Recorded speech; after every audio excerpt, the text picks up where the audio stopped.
rule just simply says that where it's possible to have the highest and best evidence, you can have that, but that does not exclude somebody's knowledge of what, in this case, a government report or a government contracted report has a state. And she's capable of telling us, based on her own knowledge, what that report states. And if there's a conflict between her knowledge and some other document, then they're certainly able to bring that document in, and on any particular point, the court might have to. What's the relevance of this? What the relevance of it, and you're a witness, come in and testify that, okay, we have an audit, and this is what the audit found. That's what the auditor would come testify to. This is what I found, and then the auditor could be cross-examined about his findings. But for a witness to come in and say, I read this report, this is what it says, I'm not sure that's admissible. This is where it's relevant. Mr. Cooper, during his presentation, brought up the fact that the current auditor, Malden and Jenkins, had indicated that no forensic audit was necessary. I didn't object to that because I don't have a problem with him making that statement. That's what that audit is not in evidence. They not listed on the. You didn't object to any admissible evidence that made other inadmissible evidence admissible. Well, that's true. But I don't think that her testimony about what her findings are based on her reading of the report is How is it relevant? What their report said, how has that got anything to do with this case? There's been an allegation that she was not justified in asking for an audit. No, that's nothing to do with this case. Okay, well, I would throw the I don't have any problem at all with her asking for an audit. What the case involved is whether or not she paid Mr. Basket without council approval, did she sign the engagement letter without council approval? But her desire to have an audit is not anything that I'm concerned about, I can assure you. Okay. Well, let me ask the next question. I was taking office and I was going to be the mayor of the city, I'd probably want an audit too, just to have it, everything to be done to snuff. I don't have a problem with her asking for an audit. Okay, thank you.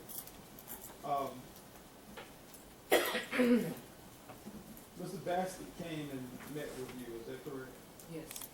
Okay, and, did he make a presentation to the city council?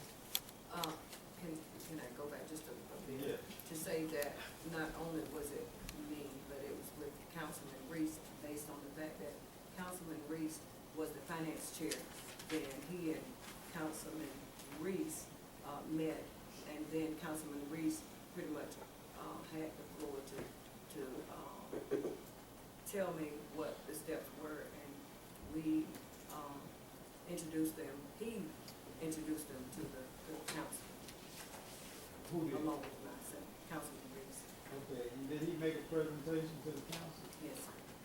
Do you recall what date that was? I don't recall that date. Okay, was that the date that, the council voted to do it on? The council had already voted to do an audit prior to the audit. Okay, so prior to Mr. Basket coming to do a presentation, the council had already voted? Yes, sir. Okay. And, you did in fact authorize Ms. Brown to sign a check for $10,000? Yes, sir. Yes, sir. Okay, and Mr. Small would also sign that check, is that right? Yes, sir. And can I say that she said, she didn't have any problem signing the check so long as she had someone else's signature other than, the two, if they, if it's okay to do that. That was never a problem with her. Okay, so did Councilman Reeves also write up a memo to her to give her authorization to sign that check? Yes, sir. She and Councilman Reeves had a very good rapport, and she relied on him a lot. And that's what they did. Now, have you ever, this count is in or out, but did you ever misuse city credit cards? No, sir, I have not. Can I elaborate on that? Sure.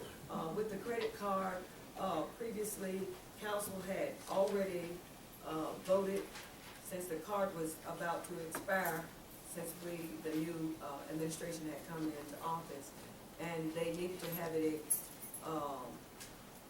updated to the present administration. So they approved for the card to be in my name and, for the amount, the same amount which Mayor Turner had, which was $10,000. But after my being suspended from office and, with the, during the time I was suspended and I was placed back in office, so the credit card still remained a problem. And so, after being, placed back in position, I went to the, getting ahead of myself. Before I was, suspended, I contacted Mr. Jesse Law at the Bank of Dudley, and he said, there's no problem, we will not have a problem transferring everything into your name, but you just have to get the, resolution and everything showing that, authorizing us to do that. And so upon being, placed back in office, I've not encountered anything except a problem from someone circumventing the card being, issued in the mayor's name because it was in Mayor, Kenneth Turner's name. And so I followed the same protocol as Mayor Turner, and, I think I sent a copy to you, Your Honor, and, to the Attorney Boone, and all of them. Everyone has a copy, including all of the council members. So along with that, I feel like I've been discriminated against because they've, got that from me. Okay, And,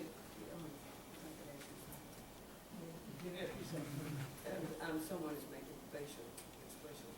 Well, the people out there all over the place making facial expressions. You can do a whole lot about that. There's a lot of facial expressions going on, ostensibly on both sides. You just don't look at it.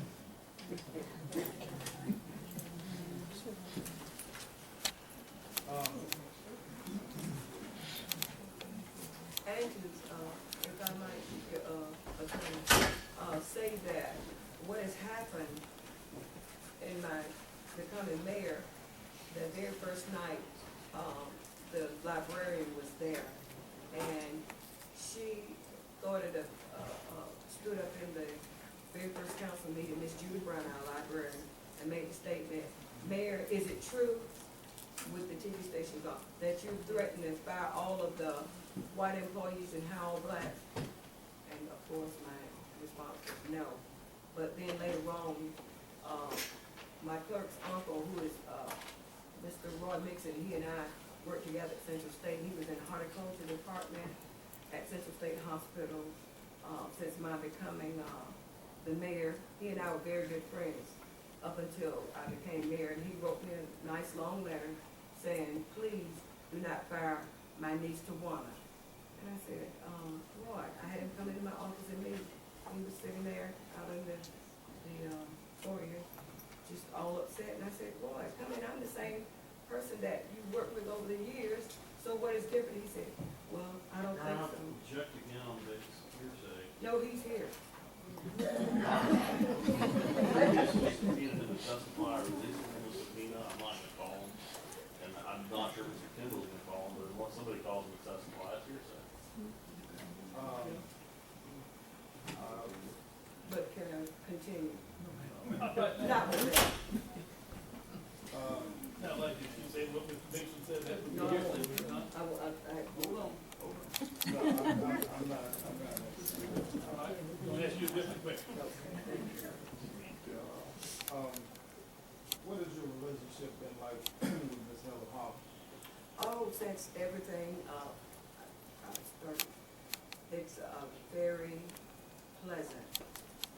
If I ask her to do anything, she's not in a hostile environment. She said she enjoys working with me now, and I said, well, and I'm glad you do.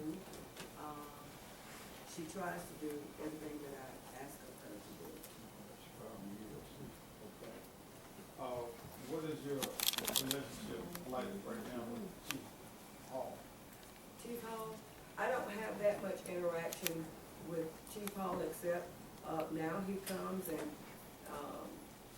submits he comes over and, is at City Hall a lot, I don't know for what, but, now that I'm mayor, he has a tendency to be over there a great deal. And, prior to my coming in, and I'd just like to say that Just if I answer, may, just answer the question, what is your relationship like with him right now? it's better, but can I elaborate? Sure. Okay, and say that from the very onset, when I became mayor, he came in and had dialogue with me in my office and said, Mayor, I'm glad to have you as the mayor. And I said, thank you. And he said, I just wanna let you know, the previous mayor had been here for 12 years. And he told me up until the time, before you were sworn in, he could fire me a minute before you were sworn in. I said, oh no. And he said, yes ma'am. He said, but I want to work with you. And I said, I want to work with you too. And never said anything about firing him. We never had that discussion. And I said, the only thing I require of you is to do your job. And if you do your job, you won't have any problem. You're all been doing it before I got here. So what makes it will be anything different? So the same conversation I had with him was the same conversation the clerk came into my office and said. I said, wow, it's like same soup warmed over. She said the same, that the mayor had threatened her, said she felt like she'd been in slavery. She worked all those years and he pretty much threatened them. If they didn't do what he said do, that they could lose their job. But since I come in the office, they turned everything around and said it was me. No, I think, at this time, I'm not aware.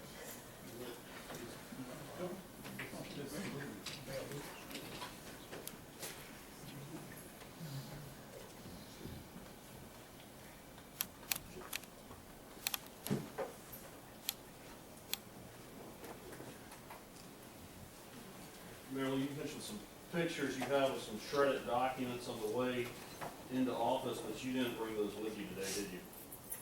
No, I did not. You've never produced them to your attorney or to me, have you? Not to you, but to my attorney I have. Now, you were talking about the keys that Tawana gave you, Tawana Brown, and you described them as keys to the building? Yes, I did. So, And repeat that's true. and did you say she threw them at your feet? No, I never said that. What did you say? I said, when I asked her, she put them in her hand. And in fact, you knew that the keys had the keys to the personnel files on the ring, right? I don't know which keys, that's correct. I know that they were keys to the office and whatever, I don't know. Because she had actually shown you where the personnel files were at your request, right? Yes, And you say that you've never threatened Chief Hall's job. I'm gonna call him in a bit for purposes of rebuttal and have him identify a video from his chest camera. And if on the video you say it's my way or the highway, you don't consider that to be threatening his job? no. That's just a factual statement to you. Could I address that? No, I'll just ask a yes or no question. Now, you talked about Henry Ficklin, and I want to show you what I've marked as Exhibit 9.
show you what I've marked as Exhibit 9. Have you seen this document before?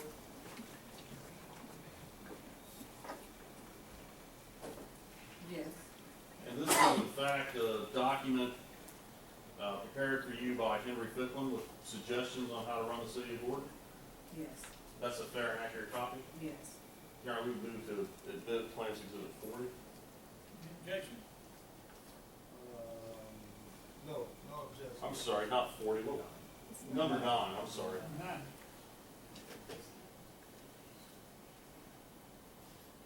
And I'm sorry, when you said that, did he have an objection? No, I did not. All right, thank you. And it was admitted? Four, nine? 9. It hadn't been ruled on yet, 'cause they got numbers confused, I hadn't ruled. We would Yes, ma'am. move to admit Exhibit 9, Your Honor. Any objection? No objection. It is now admitted. I'm going to show you what's marked as Plans Exhibit 40. Have you ever seen that document? Yes, And did you alter that document? I typed this up, And is that a fair and accurate copy? yes. Your Honor, we move to admit Exhibit 40. No objection. It's admitted. When did you type this document there? I'm not sure. You said, where did I? When? I'm not sure. It was somewhere in 2014. Early in your tenure of office? No, I'm not sure if it was 2014 or 2015. You see on there that it says, number 10, advertise for an attorney?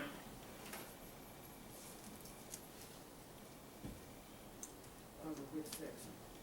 It's at the bottom of page 1.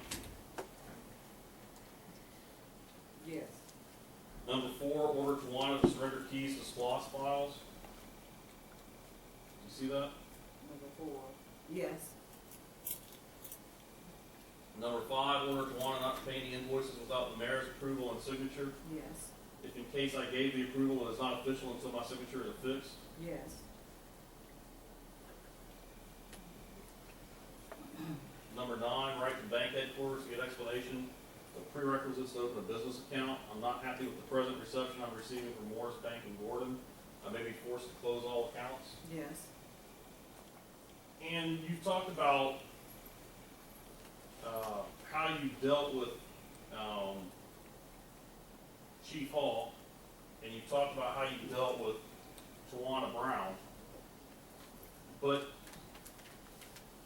you've had other dealings with other employees of the police department. Have you? when you say dealings, could you be a bit clear and precise? Sure. You've actually pulled up to a DUI stop being conducted by the Gordon Police Department and interfered with the stop, have you not? I don't recall that. You stated at the stop, I'm gonna tell you to get out of the way. You ain't gotta ask me, now you're defying me. I'm the mayor, so get this car out of my way so I can get on my way. Oh, I believe that was at my personal address where I believe that's, if that recalls, with, Lieutenant Andy Hester, who had blocked my driveway and prevented us from coming out of the driveway with a pregnant niece. He had blocked your driveway during the stop of a DUI This was suspect, not this was on my premises, our premises. where the DUI suspect pulled his car, right? And he was directed, I believe so, that the car was in our driveway, past blocked in. And your niece wasn't giving birth at the time. Well, she could have any day. And during the stop, you told Lieutenant Hester to get out of your way because I'm the mayor.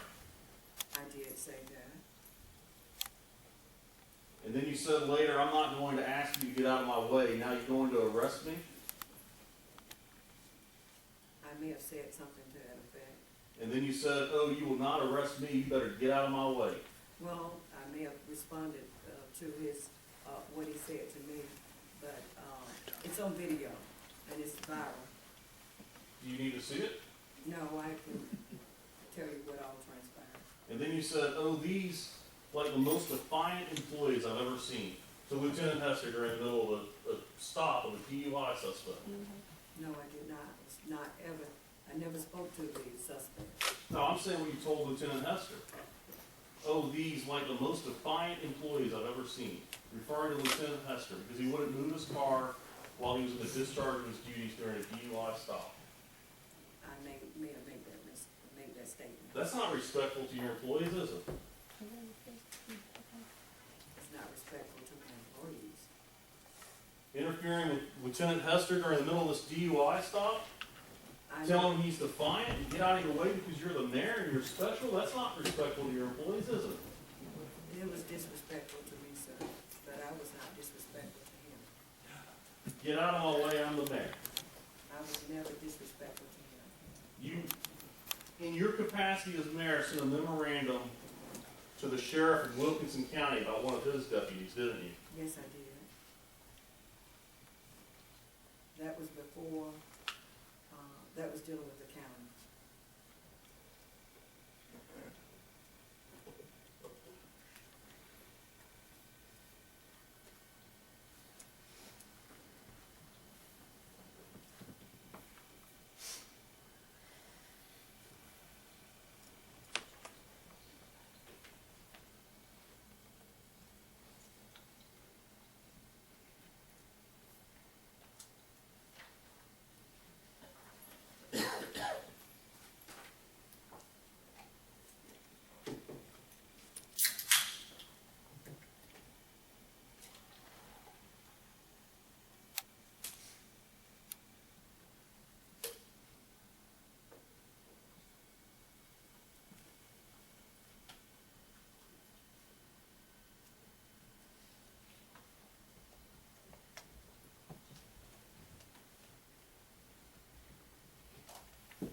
Let me show you what I've marked as Exhibit 29. You recognize that document, do you not?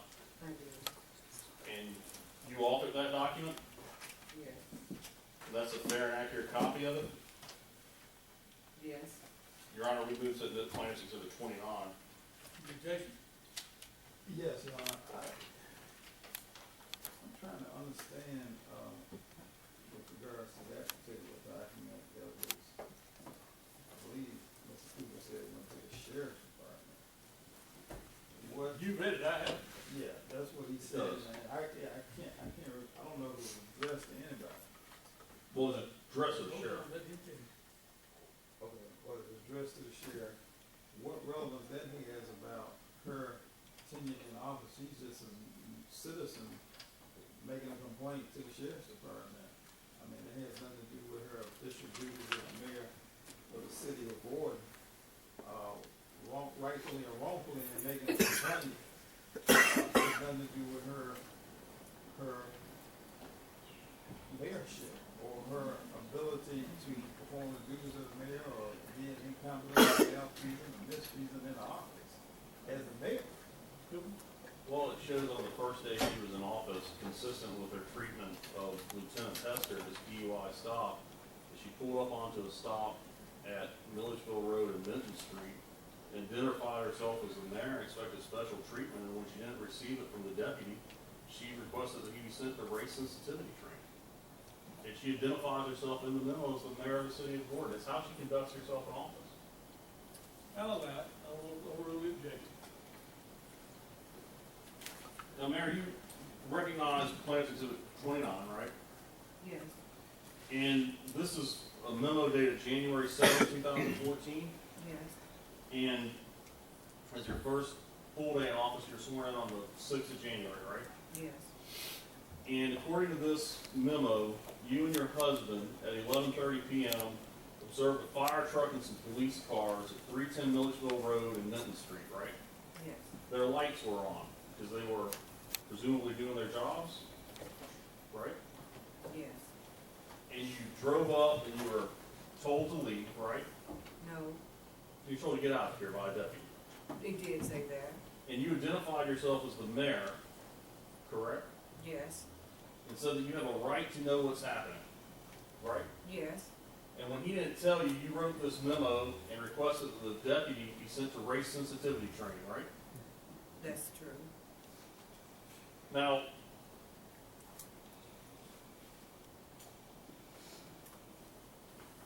you testified that your relationship with Chief Hall is improving, right?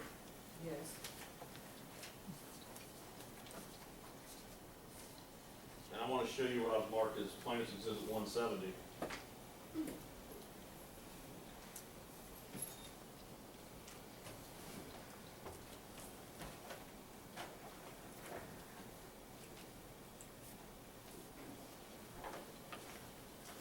You recognize this document, do you not? I do, And you are the author of it, correct? yes, Those are you hand-signed your initials beside your name? that is correct. And this is a true and accurate copy of this memorandum of February 16, 2014. Yes, Your Honor, we would move to admit Exhibit 170 into evidence. Jude? Now, Mayor, you said that this is, at the top, it's dated February 16, 2014, but pursuant to the body of the memorandum and the fact state, you see that this is actually a letter pertaining to a city council meeting on February 16, 2015, that is correct. and that would be the correct year, 2015, right? 2014, Well, it says the meeting's in February 16, 2015. You see that in the body? that may be could be a grammatical error. On either end of it, right? I mean, it could be an error up here on the body. I believe when I asked for this assistance, was in 2014. Maybe 2015, I can't, I just, Okay. either way it is. And in this memo, you write to Sheriff Richard Chapman, you copy the city council, Joe Boone, and the district attorney, right? That is correct. And during that memo, you asked for the sheriff's department to start providing your security at meetings, right? Right, Because you're fearful for your life, yes, and because you don't think the police department's done an adequate job anymore, right? at that time. And if I told you that in fact there are city council meeting minutes from February 16, 2015, you would agree that this memo pertains to 2015, right? That's correct.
I'm going to show you what's been marked as Exhibit 146. This is a letter you received, correct?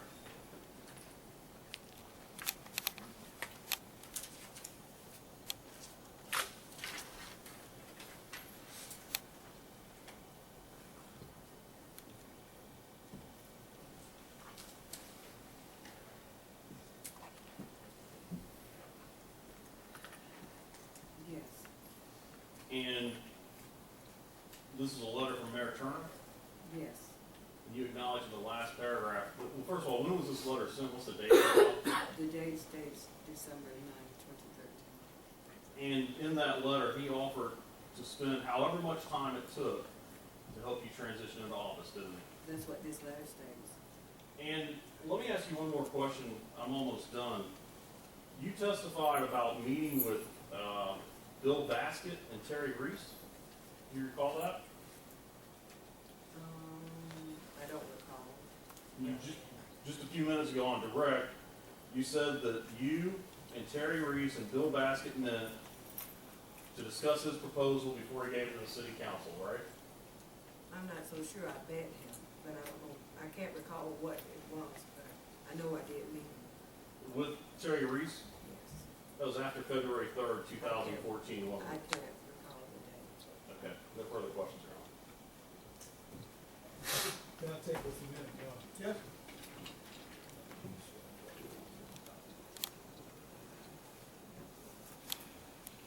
Oh, I'm sorry, Your Honor, I meant to tender exhibit 146 before we talk about it. I thought I'd done. Any objection? No, It's submitted. Mr. Leather, Mayor Turner. Yes, Your Honor.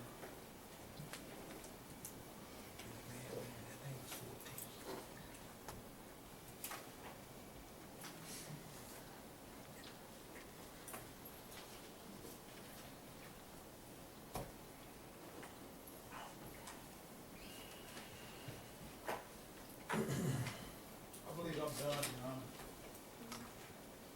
And I don't have any further witnesses. Yeah, just a couple of questions.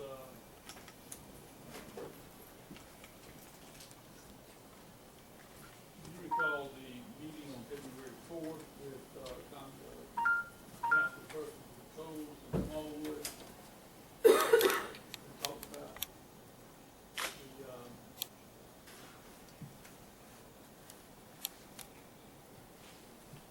said that was a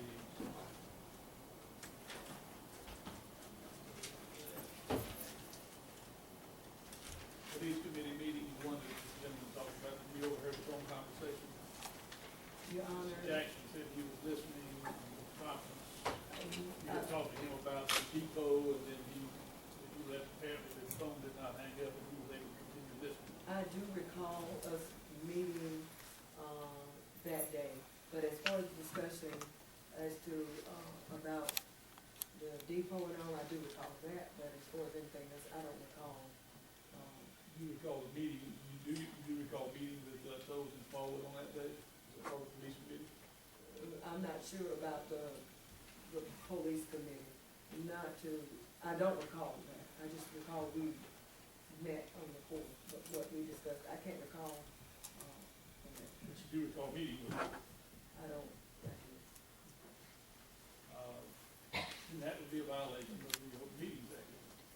Because you're meeting with the committee of the city without publishing the notice of the meeting and the agenda and all of that. when I say meeting, we did not meet to discuss any city business, They basically. don't talk about going to lunch on Sunday. It could have been, but I'm just saying, I know we were not talking about city business in the meeting because may have been maybe some invoice, so that That is is, city business too. sir, That would also be city business. yes.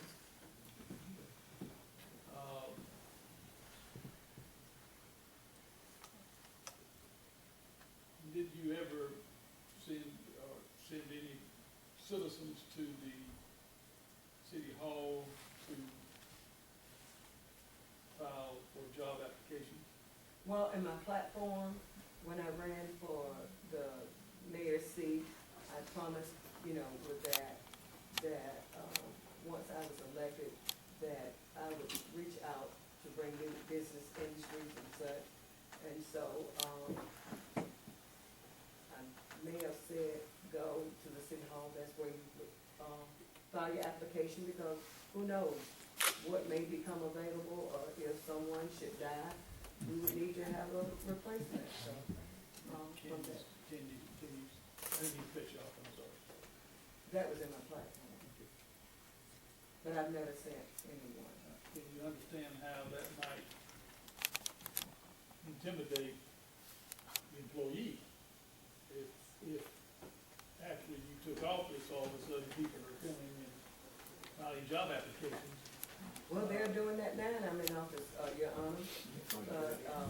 Every day, I mean, you know, people are coming in asking if we have vacancies or such to the, And I'm not saying you do with any intent, I'm just understanding, I'm just asking a question. If people came to the city hall and said, the mayor's told me to come file an application for a job, you could see how that might cause the people who were working there then to be somewhat concerned or upset, or perhaps even intimidated. well, from the way you explain it, I can, but I've never told anyone to come and file an application, They, you know, specifically. yeah, it was part of your platform, and Yes, sir. that took place. Yes, sir. And I can understand that.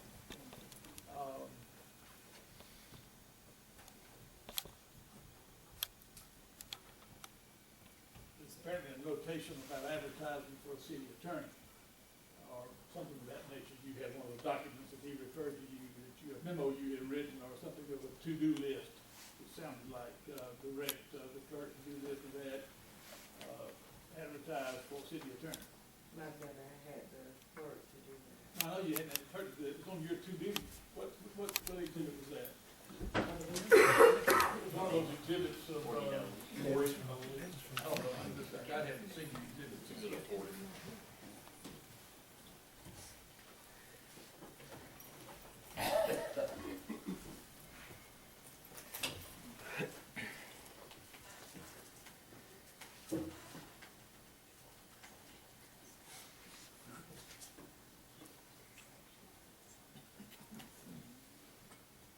Where is that on here? I don't know, I haven't seen the document. Okay, Uh, could have looked at it. yeah.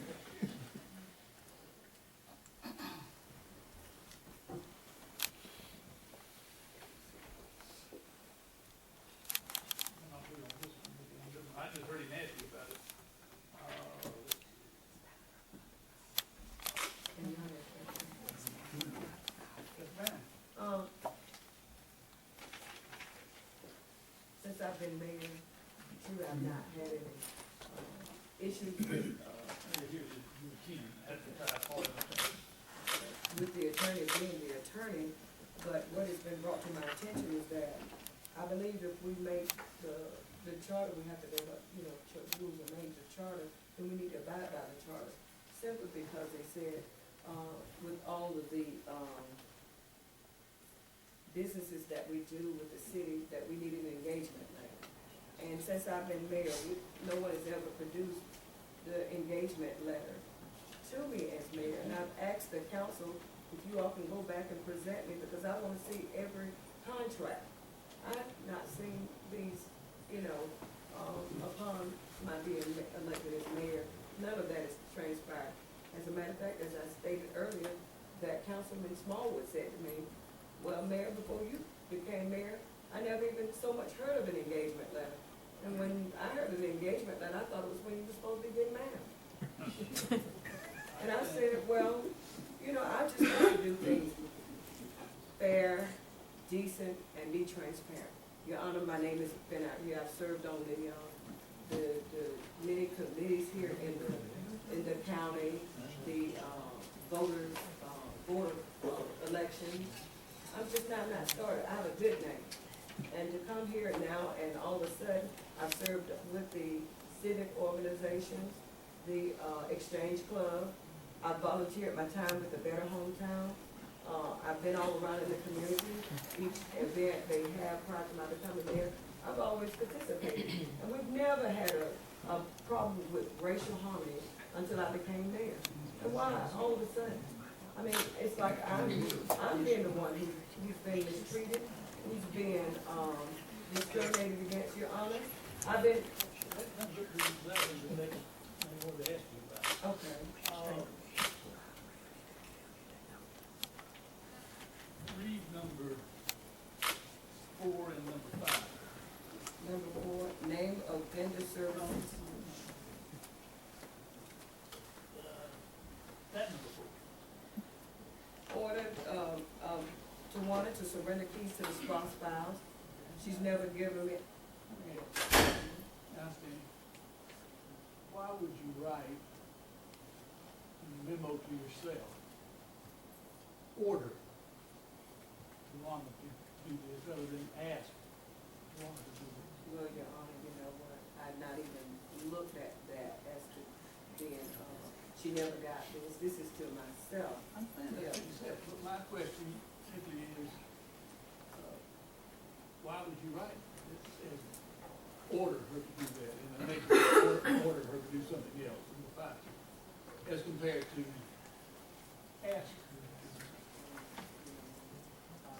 I really can't justify and say, the word order, but basically, maybe from my heart of heart, when I do something, I'm thinking in the best interest of what's best for me to do. And because I've been made to feel that I'm subjected to her, she tells me, she's in charge and she's the, I feel like I'm her subordinate rather than me being her supervisor. Then made me feel that way since I've been in this position. Have you, is your experience in the last 30 months, you've been mayor now, 30 months, changed your view as to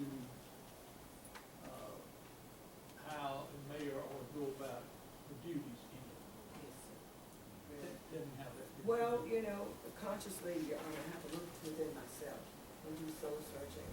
As I've always been the golden rule, do unto others as you would have them do unto you. It is my daily prayer that Lord examine me. If there's anything within me that's not right, because I have a conscience. I ask him to read and give me the wisdom how to deal with this. And I've consulted GMA, I've consulted the Carl Vincent Institute, whenever I have questions, I consult them. I don't just sporadically react. I consult the attorneys whenever there's a need, or sometimes I'll call the council members, I'll call Councilman Media. I have no hatred or biasness in my heart against any of them.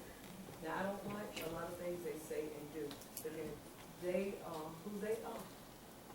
And I have to look within. I'm not perfect. And I make some mistakes. I'll be the first to admit it. And I say, but being the mayor, it's a good job. I love the people. I've always loved the people. I always don't like what they do. I always don't like what the blacks do, some of them. And I always don't like what the whites do, some of them. I mean, some of my best friends are the opposite. I get along with everybody. I've always gotten along with the county. I have a good name. I've always maintained a good name. And I would hope that whatever's going on, that we can come together and understand and embrace one another. We all have differences. I suspect, I don't know, but rather than have to call you back, I suspect I'm fixing to hear a recording from meeting with you and the chief.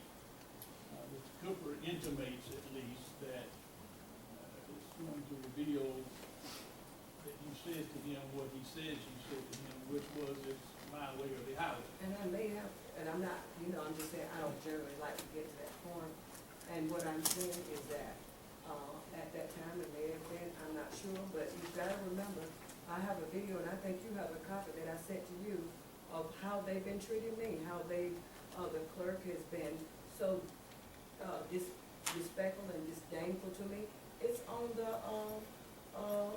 he has it on his Viacom, and, vice versa. So does it make it right? No, it doesn't. If I mistreated him, I'm not to say that, Chief. That's what I wanted to ask you about. If the lawyer used the word, I think, in his opening,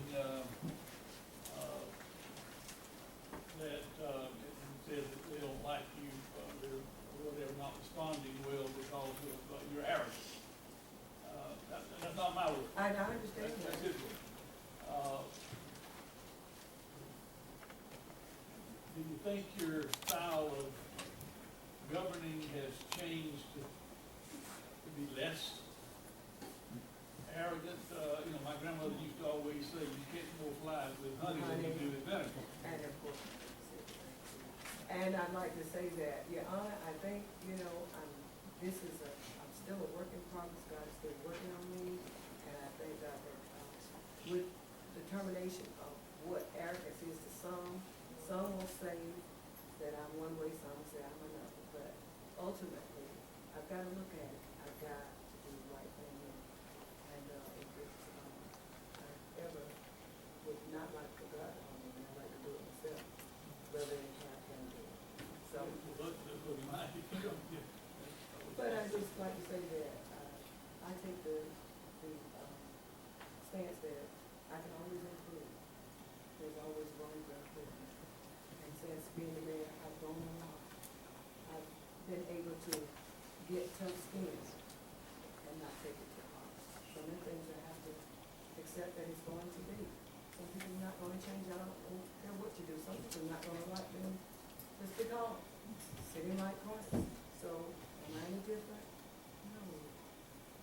But I think I am due the respect and diligence to carry out the job of which the people elected me to do. And that's from my heart. I speak that from my heart. And so I still maintain if people have any issues, I have an open door policy. Come and make an appointment with me. Regardless of what it is, big, small, every issue to each individual. What don't ever do about, yes, I heard her talk about watching the pumps and all that Well, stuff, and and I'm he only gonna- goes 5 days a week, yes. that is, whatever happened. Well, with that being said, you know, with all of that, me coming in, I find I'm a woman of Lord. I'm just like I do in my house, business. You have to have accountability. And I come in, Your Honor, and I've seen some things that is really disheartening to me. Because when I went there, I saw that the gas, the barn is being left wide open. Everybody, I could have gone in. I was there for an hour. And I waited on someone to come. I could have just had that there was security up there. And I would love for you to come see what you said. There's nothing there. And I said, wow. And I began to talk to others. And they told me, well, with that being said, I've allowed the superintendent, I've addressed that and had dialogue with him. So we don't have any running out of gas anymore. We ran out of gas twice. And yes, sir. And that was never told. And I'm like, what happened? When Mayor turned, I never heard of them running out of gas. So I said, we need accountability. We need to know what everybody's doing, because Gordon is only 5 miles radius. And so with that being said, I'm giving Superintendent Lawrence the will to handle all of that. I'm sorry, you can do that too. Yeah, she's talking to me, and I'm sorry, that's not It's okay. you. I was sitting there what you're saying. But that's been Yeah, I understand. resolved. All right, if my questions, prompted any additional questions by either council? No, you're not. No. Thank you, ma'am, you may step down. And for the record, I think council's been aware that there are various times that, for whatever reason, unknown to me, Mayor Reeves has sent me various documents and items, none of which I've considered, I just placed them in the file. So obviously I had to wait till I got here to have this hearing. I was not supervising the city of Gordon, and therefore I just, the things that she sent me, just for whatever reason, I have not taken any consideration of. So you make that. Before can I say this, and I appreciate that, because like I said, I wanted you to be able to know that I was following your orders as to what not to do, to have and have not. Thank you so much. Thank you, ma'am. All right, you have rested, Mr. Yes. Kimbrough. Anything in rebuttal? Yes, Your Honor, very shortly, we would call Chief Hall back to the stand. But I also need to collect my iMemo trying to get the videos of the pertinent parts, so we keep this short. Give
I know, they do.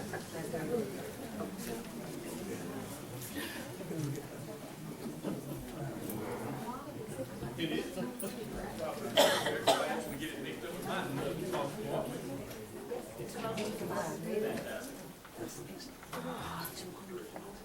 Exactly why I put it up there. All right, keep all you've already been sworn in, you still under oath.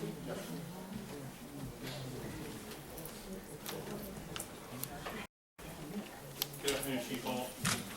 I'm sorry I kept you here most of the day under subpoena, but you testified this morning, that you, or do you recall testifying this morning that you met with Councilwoman Coles and the mayor on January 15th, 2014? Yes, sir.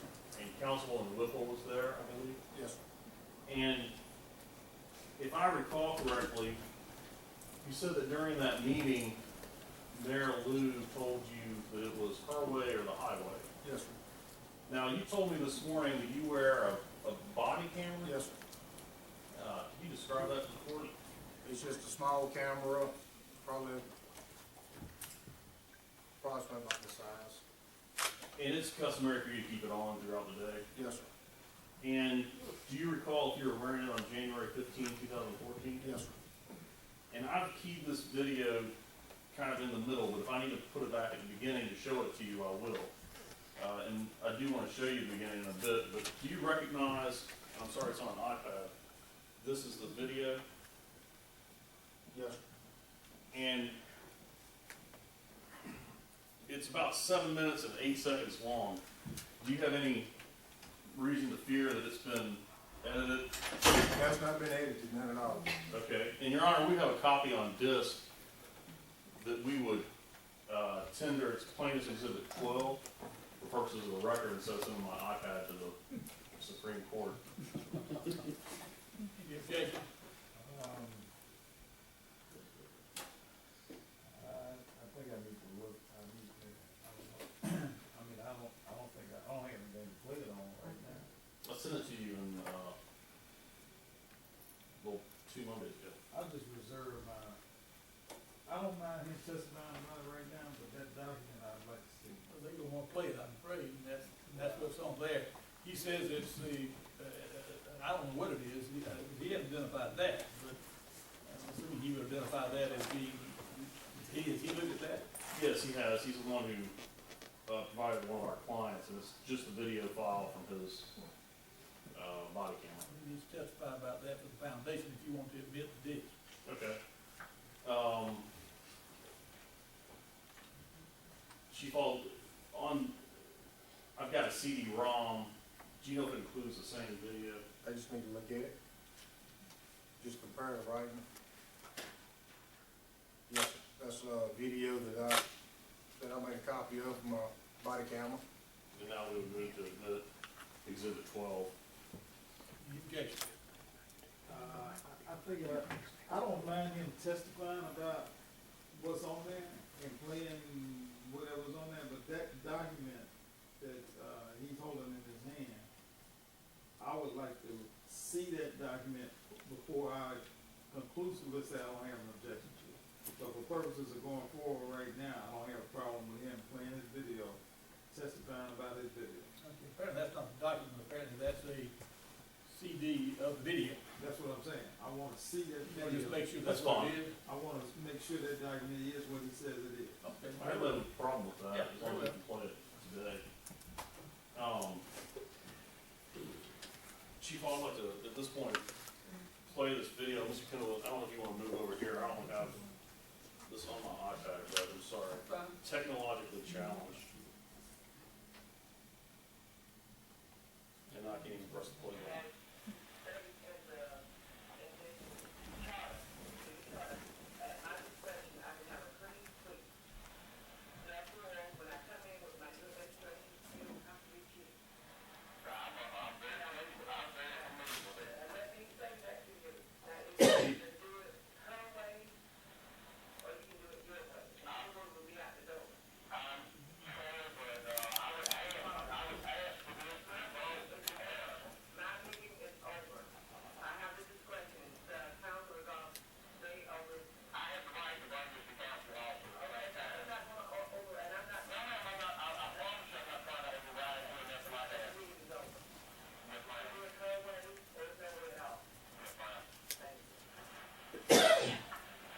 Chief Hall, is that accurate with your recollection of the meeting that day? Yes, sir.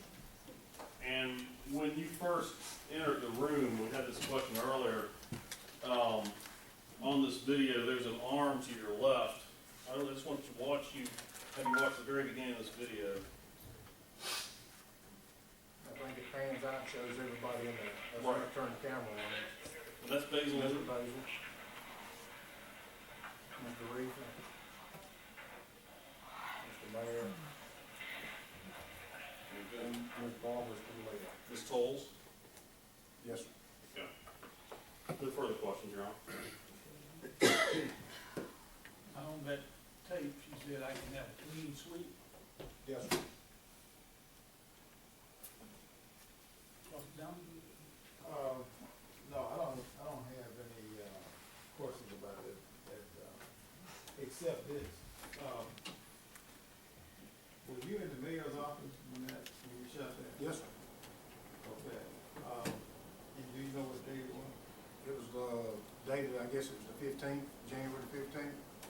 So, I don't know what the date, what was the date on it? You look at it on On CD? the CD also. 15th.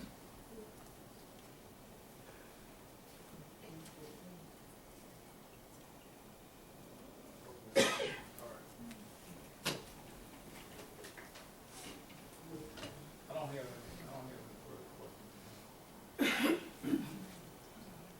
So step down.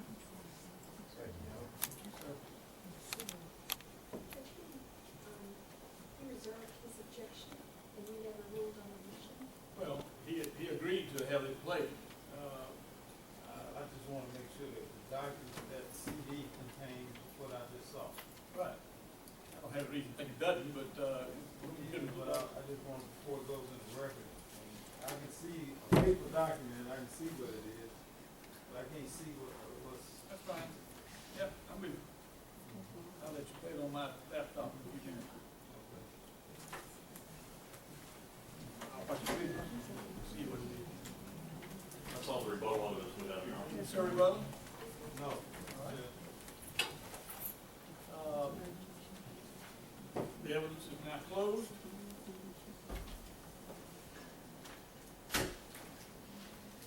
Closing argument. He has the right to open and conclude, since you're the plaintiff. Reserve the right, please. Yes. I'm not gonna be too long, Judge. We've seen and heard in the last couple of days. This case started out back in March of 2014, after Mayor Lou had been in office for approximately 60 days, having been sworn in on January 6th. And at the time that the original complaint was filed, it was all about Mayor Lou having violated the Open Meetings Act by virtue of the fact that she supposedly had had a meeting with 3 council people in the city of Boyd, and that therefore she was violating Open Meetings Act, that then these allegations that had gone to the Attorney General. The Attorney General had a meeting, Mr. Ritter. In fact, I was at the city board participating in that meeting with Mr. Ritter. And those allegations basically went nowhere once everybody realized that it takes 4 people. Even though this court ruled otherwise, I think Mr. Ritter agreed with me that it took 4 people, and his investigation went nowhere. Never heard back from him. And then he sent out an email to everybody that is at the city that obviously these complaints were orchestrated. So that went nowhere, but this lawsuit ended up with Mayor Lou being suspended from office, I believe twice, over these supposed violations of her authority. She is administrative head of government. She's executive chief of government. She did not have any Open Meetings Act violations. She was a new mayor, learning the role of being a mayor. She didn't have any open meeting violations, but obviously, she just admitted on the witness stand for one. Well, at the time, you're talking about the February 4th? Well, you know, Judge, I mean, I just don't want the record to say there was none, and people read these things, and she admitted to at least that. well, yeah. It's hard for me as a lawyer to say that that's an Open Meetings Act violation when the night before she had a meeting with the council, relying on the advice of a lawyer that she certainly does not trust. And with regards to that memo that she wrote, where that Mr. Cooper pointed out, and she wrote it to herself, and the number 10 item on that memo is to get a new attorney or to advertise for a new attorney. The only problem I have with that memo is that should have been number 1 item. She should have been able to get rid of Mr. Boone from day one. He is the person that is the reason why we're here today. His confidential memo that he gave to, I don't know if he gave them to Mr. Cooper or gave them to Mr. Edie. You look at exhibits A and D of the complaint, they are his memos to the council providing legal advice, confidential legal advice. And these memos that went to the media, that news reports about them, they're in the paper, where he is accusing his own client falsely of having violated. There's no evidence whatsoever of any of this. There's been no evidence up to this case. So they were attached to the, I remember the memos, they were attached to the complaint, but they've not been put in evidence here. They never even though they attached the complaint. That's not evidence. That is evidence. Cobb County versus Stemple. Anything that's attached to a complaint is a plea. It's not evidence. You're right, technically, yeah. Yeah. But there's documents that are in the file, they've been admitted as exhibits to other motions, et cetera, et cetera.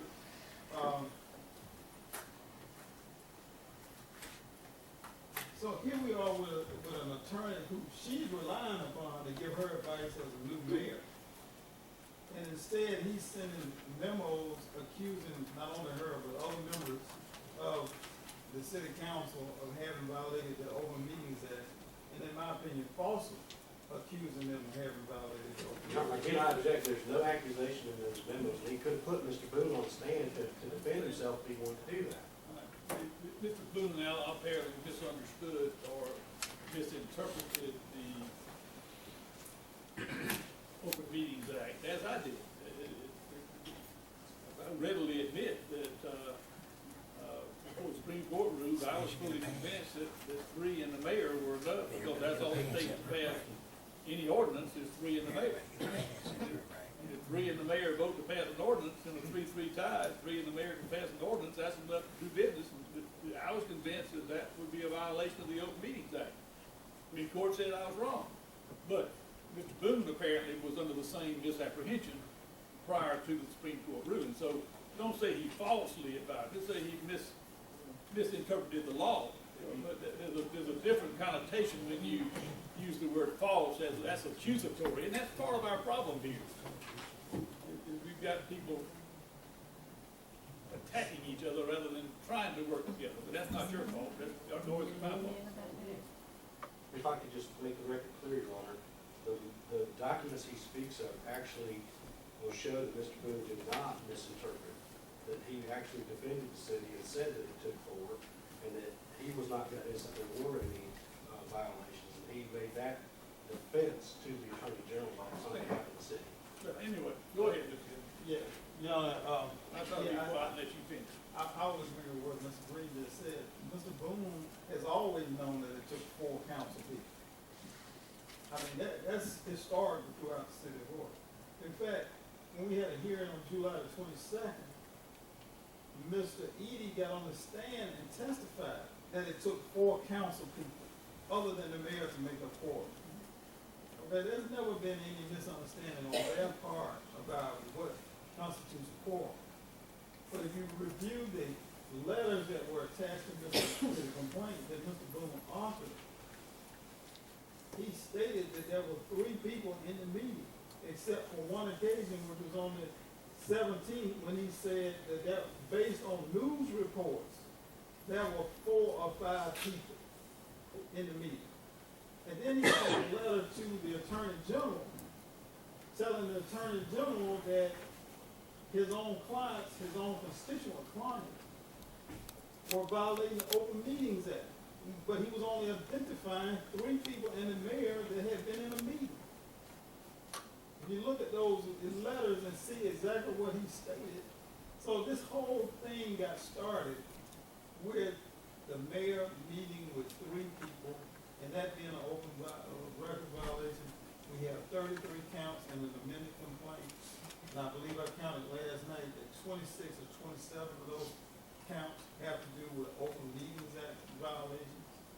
And here we are today, and the only violation that they can come up with after amending the complaint, 30 months later, well, in January they amended the complaint, almost 2 years after the original complaint was filed. And we got 1 potential Open Meetings Act violation regarding a committee meeting that was held less than 24 hours after they changed the Constitution and changed the Constitution of what is a committee, from a 1-person committee to a 3-person committee. And the mayor says that she participated in a meeting on February 4th. The individual who reported that meeting states today that he didn't know exactly what the date was. It could have been at the end of January or sometimes after she was sworn in. So here we are today with basically, as far as the Open Meetings Act is concerned, with arguable proof that there was a committee meeting on February 4th that potentially violated the Open Meetings Act. Nothing else, January 17th, February 6th, February 7th. And then you got potentially a finance committee meeting on the 20th to talk about paying Mr. Baxter. Or I think it was, actually, they went to the bank together to transact some business with a car. That was a meeting, the evidence was that there was a meeting. Okay, it was, they all met at City Hall, they walked over to the bank to change the car. So here we are with these, what I would call very insubstantial potential technical violations of the Open Meetings Act. And the mayor is responsible for this violation to the extent that she should be removed from office as being incompetent, malfeasant, and misfeasant in office. Terms by which there are no definitions in the City of Gordon Code. And in fact, I can't even find any definitions of those terms in Georgia law. So it's completely vague, and that is, as I stand here today, is what actually constitutes incompetence on the part of a elected official. Now, if Mayor Lou had been indicted for a crime, a felony crime, let's call it, then the governor would have to appoint a commission to determine whether or not whatever it is she's accused of relates to her ability to carry out her duties going forward.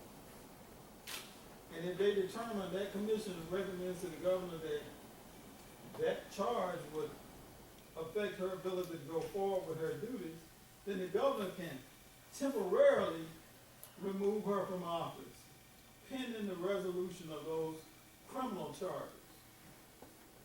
Now here, Mayor Lewis is accused of not a crime, but misfeasance, malfeasance, and incompetence in office, based on having a committee meeting on February the 4th, less than 24 hours after the committee was expanded to include 3 people. And the charter of City of Gordon says that one person, a Superior Court judge, can overrule all the people who voted to put her in office and permanently remove her from office, not temporarily pending a jury of her peers determining whether or not beyond a reasonable doubt she has committed a crime, but permanently remove her from office on a preponderance of the evidence that she has a technical violation of Open Meetings Act and these other allegations that are out there which deal with whether or not she's mistreated the clerk, whether or not And that's where I want to direct your attention. Let me, and I understand what you're, first of all, I didn't write the city charter, so right. No, I'm the not- charter is what it is, and it says that it gives that authority to the Superior Court judge, and it just happens to follow this one. But I'm less concerned about the 2 alleged violations of the Open Meeting Act back in 2014 than I am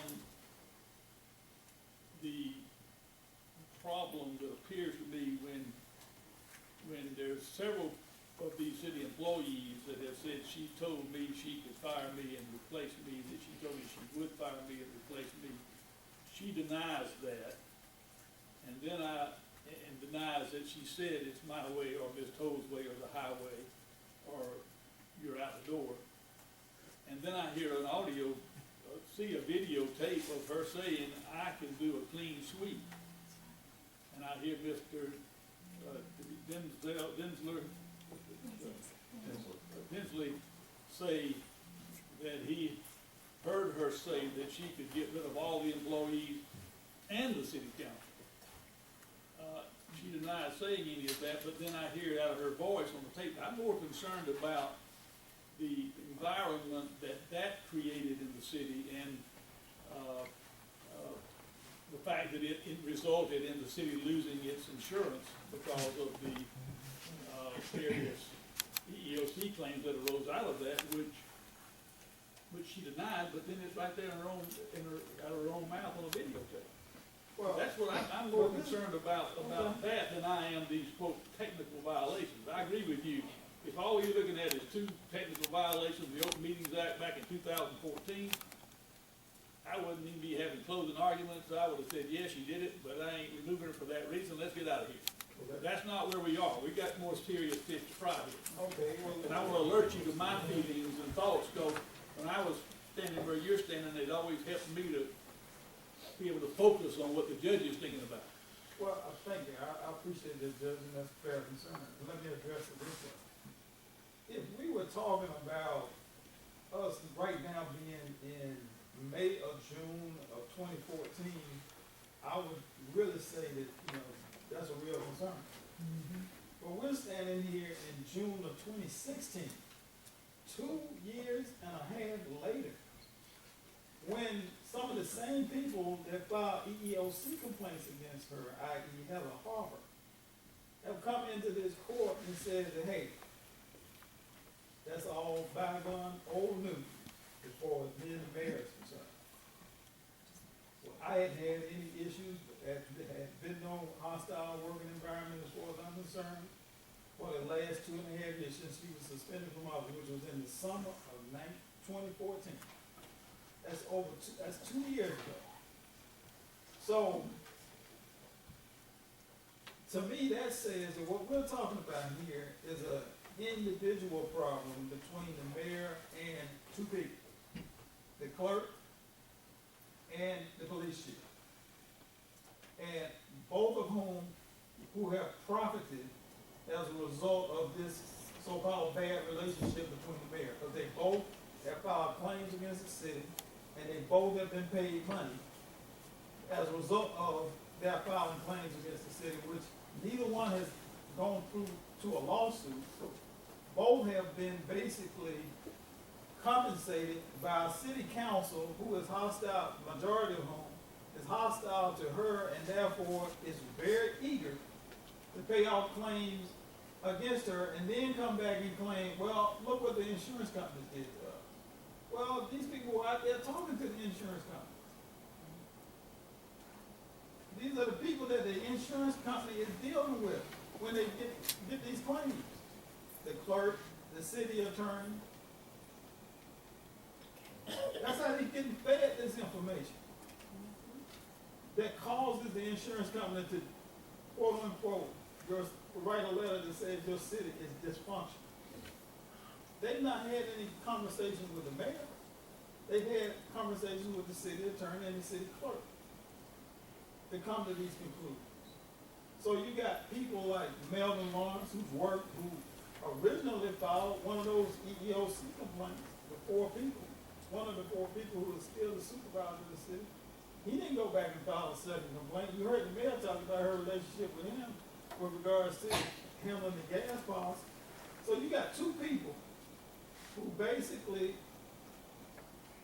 are still in a position that they will come here and try to say that they got a bad relationship with the mayor and the mayor should be removed from office. One of whom, Chief Hall, who tried to get her indicted, who had his officer go against the district attorney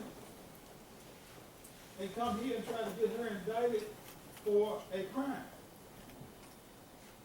And Ms.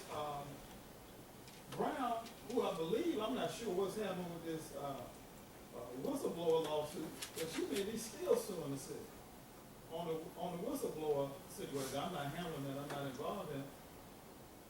But here are people who got a vested financial interest in continuing a dysfunctional, antagonistic relationship with the mayor. Two people.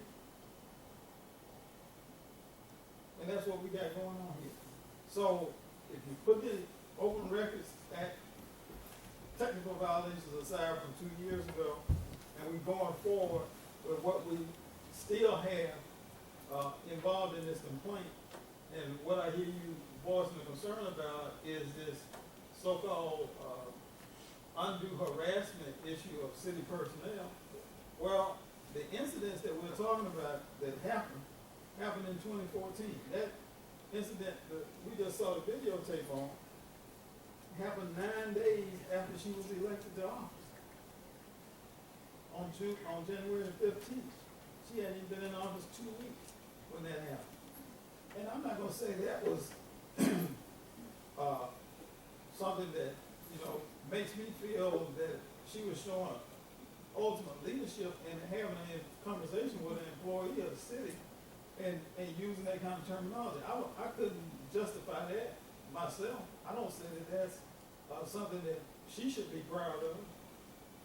But at the same time, I know that when she came into office, she was dealing with an extremely hostile situation. Extremely hostile situation. Very racially charged, extremely hostile. And that's the way she chose to deal with it, which might have worked for her at the time, but it's certainly not working now because everything has changed. I mean, everything has calmed down. Nobody's at each other's throat. I don't think anybody is trying to have her indicted right now as they did. That was, I did represent her when a woman, what's her name, Kelly Robinson, tried to have her locked up because she said she made a terroristic threat. We went over to Twiggs County Magistrate Court. The magistrate court looked at a video of that and said, hey, y'all wasting my time. We came down here when Andy Hester said that the mayor had made a false statement, that he had a body cam on, and he brought all his evidence in here, right down the hall here in the grand jury room, and they said, you're wasting our time. Mr. Bright told him, I don't want to have anything to do. He's the district attorney. Nobody's ever accused Fred Bright of backing up off of a criminal prosecution. Never. I mean, so if I might take a point of personal privilege, he called me up and said, hey, this is the craziest thing I ever seen in my life. He said, but I want you to know I'm not driving this train. And I told Chief Hall that, you know, he needed to get this out of my office. You know, I mean, this is what this woman was dealing with. That's all I'm saying. A very hostile group of people who took it very seriously that they wanted to remove her from office. And of course, I say, and I still say, that it was all racially motivated. Now, I know the judge, I know you put a lot of stock in what Mr. Denson said. Well, I put almost no stock in what Mr. Denson said.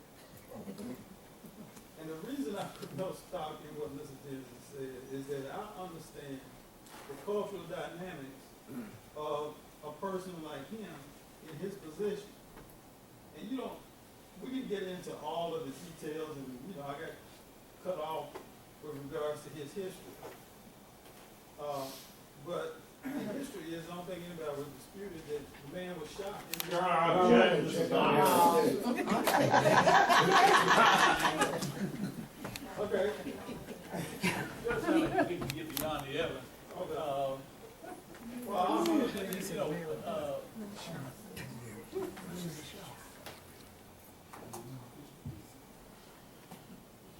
hard for me to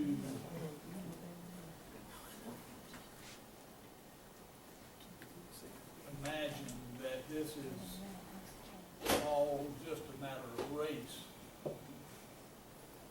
Again, going back to the fact that whether she's black or whether she was white, it wouldn't have mattered. If anybody comes in and tells the employees, I can fire you all, including the city council. What's that got to do with race? Or when the mayor says, you know, I can get rid of you if you do it my way or it's a highway, what's that got to do with race? That's got to do with leadership and being the mayor. So, you know, it's easy to say, oh, it's just all racial, but I just said it was all right. I said you said that in your opening statement, and you said it again now. I said it was motivated by race. And I still stand on that. If somebody came into my office and said, I can get rid of you, I can fire you today, it wouldn't matter to me whether they were black or white. That got nothing to do with race. I agree. I agree with you. I agree with Why is you. it motivated by race? Well, let me tell you why. It's too easy, you see, that's just too easy. I understand, and I don't like to play the race card, just to be playing the race card. Okay, that's not something that you know, and I do a lot of racial type cases. But I don't like to do that. And I only do it in this case because I have talked to the folks, Mr. Boone, who I think is the leader of this whole charge, along with a few other people. And I have seen how this all came about from a temporal standpoint, from a timing standpoint. This woman comes into office, and within less than a month, a few weeks in office, 2 or 3 weeks in office, she's got 4 EEOC complaints. Okay? Of course, I filed a few EEOC complaints in my day. tactical reason to file an EEOC complaint is just simply so somebody can keep their job. And Ms. Brown testified to that. I said, how did this come about? She said, oh, we know I needed to keep my job. So if you file an EEOC complaint, because if somebody fires you after you file an EEOC complaint, you may have had a terrible EEOC complaint, but you may have a damn good retaliation complaint because they got rid of it. So you can file an EEOC complaint just to keep your job, and she testified to that. She said that that's what she did. She filed it to keep her job. And you also heard testimony concerning the fact that, and it may have been hearsay, and I think it was, but the mayor testified that Ms. Harvard told her that former Mayor Turner said, well, you're gonna fire all the blacks. She's gonna come in the office and fire all the black people. Fire all the white people and hire black people. And then there was statements out there on the internet talking about she's gonna hire all her relatives. So when she came into office, this was the environment. This is why I said it was motivated by race. Because the rumor mill was in this community where you got the entire office staff at City Hall is white, and you got a rumor mill out there, or I don't know if the mayor said what he said, but that's what the talk was that he said she's gonna come in there and fire all the white people. So that's why I say it's racial. Now, are there some other issues involved concerning leadership, good judgment? Obviously, yes. Definitely. So the two combined, you had a situation where there's a racial atmosphere going on, and then at the same time, you had some things that the mayor did that, in hindsight, just were not smart. I can't sugarcoat it. I mean, you call people in and tell them that, you know, I can get rid of all of you guys.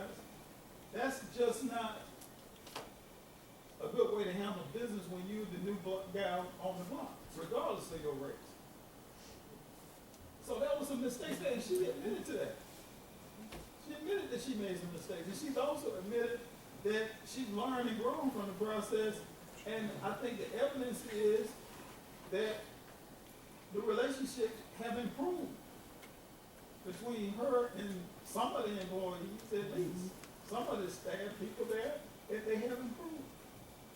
But what we here to talk about, Judge, is whether or not, and you didn't write and I grant you that you didn't write this chart that we'll get on today, but it still comes down to the fact of whether or not what we heard here is in all good equitable jurisprudence enough to overrule the democratic process in this particular city to remove the duly elected mayor from office based on what we have heard and where we are in the process. 30 months down the road, after she was a new mayor, coming in with the environment that she came into, with a city attorney, like I said, you know, in my opinion, that's what should have happened first, is that she should have got good legal advice from somebody that she can trust. And it was obvious from the beginning that she did not trust Joe Boone. And that has led us to a complication and a multiplication of problems going forward. So I think in the totality of the circumstances, Judge, you gotta look at it from the standpoint of, given all I've heard, given what I've seen from this mayor over the course of the last 30 months, given what has transpired back and forth, people, and I agree, attacking each other, some of it being on her, some of it not being on her, whether or not, from an equitable standpoint, it is incumbent upon you to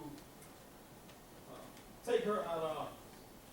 Given the motivations of the people you heard testify. Now, Mr. Edie, I mean, nobody testifies about this, but I think you know this. He's the mayor pro tem. So he's going to be the person that goes into the mayor's spot if she's removed from office. They didn't have an election, they didn't have an election. I don't times that she's been, suspended from That was office. temporary, but if she would be suspended permanently, it'd have to have an election on some schedule. I don't know when it'd probably be in the spring, at certain times, I'm sure the law you can have, you do it better than I do. Yeah, Well, I well, think it'd probably be in March, you we may had be to have a right. special election in March, I think would be. You may be right there. I'm not in opinion on that, but, yeah, that, whatever. You know, she's got roughly 18 more months left in office. Yeah, it's just June now. June, that'd be in November, yeah. Yeah, probably be in November.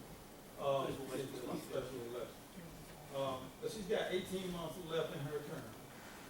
She's served for 30 months. I just don't think the ethics of the total television situation here favor, removing her from office based on what we heard in terms of, the standard for income in this business, in this business and ours. I just don't feel that it would be prudent to put her out of office. That's what I think. And with that, I'm gonna sit down. Thank you very much. Thank you for your comment. Thank you, Your Honor. I won't belabor the Open Meetings Act. I think the court has hit on the violations that exist. I think Mr. Kendall admits some of them.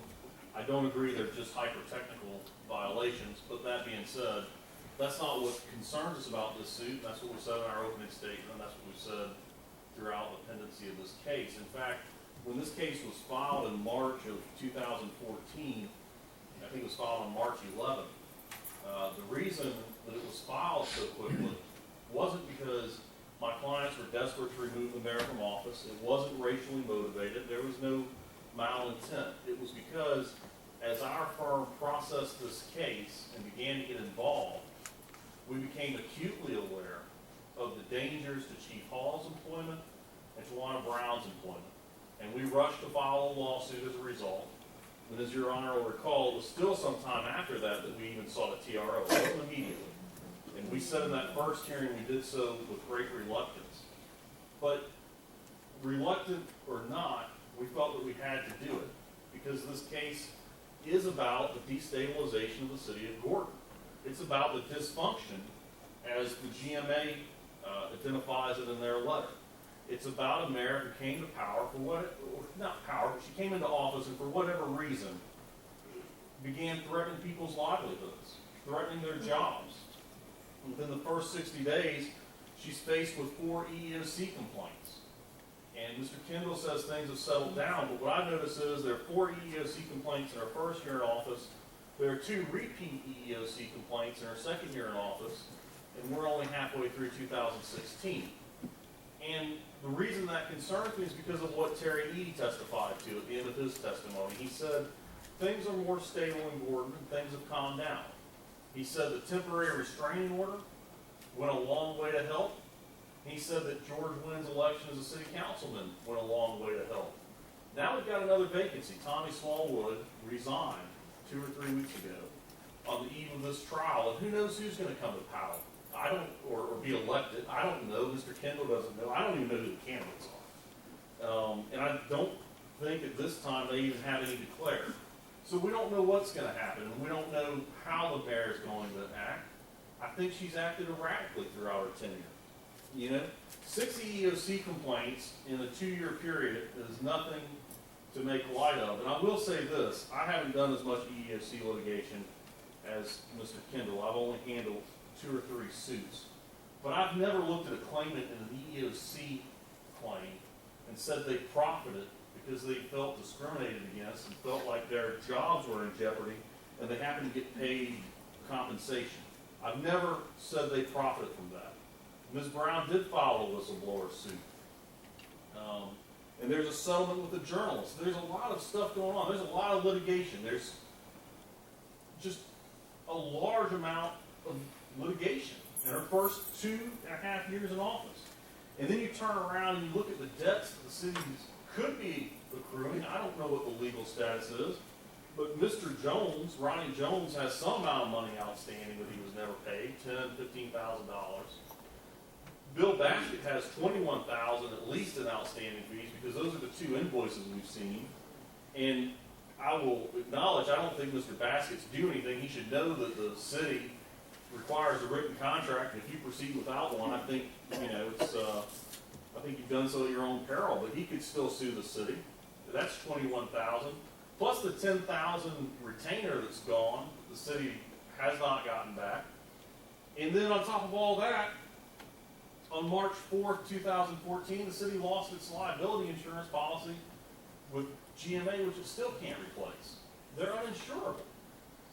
The dysfunction was so bad that the insurance company cut the policy. And Mr. Kendall says it's because the clerk called, or Mr. Boone called, or somebody called.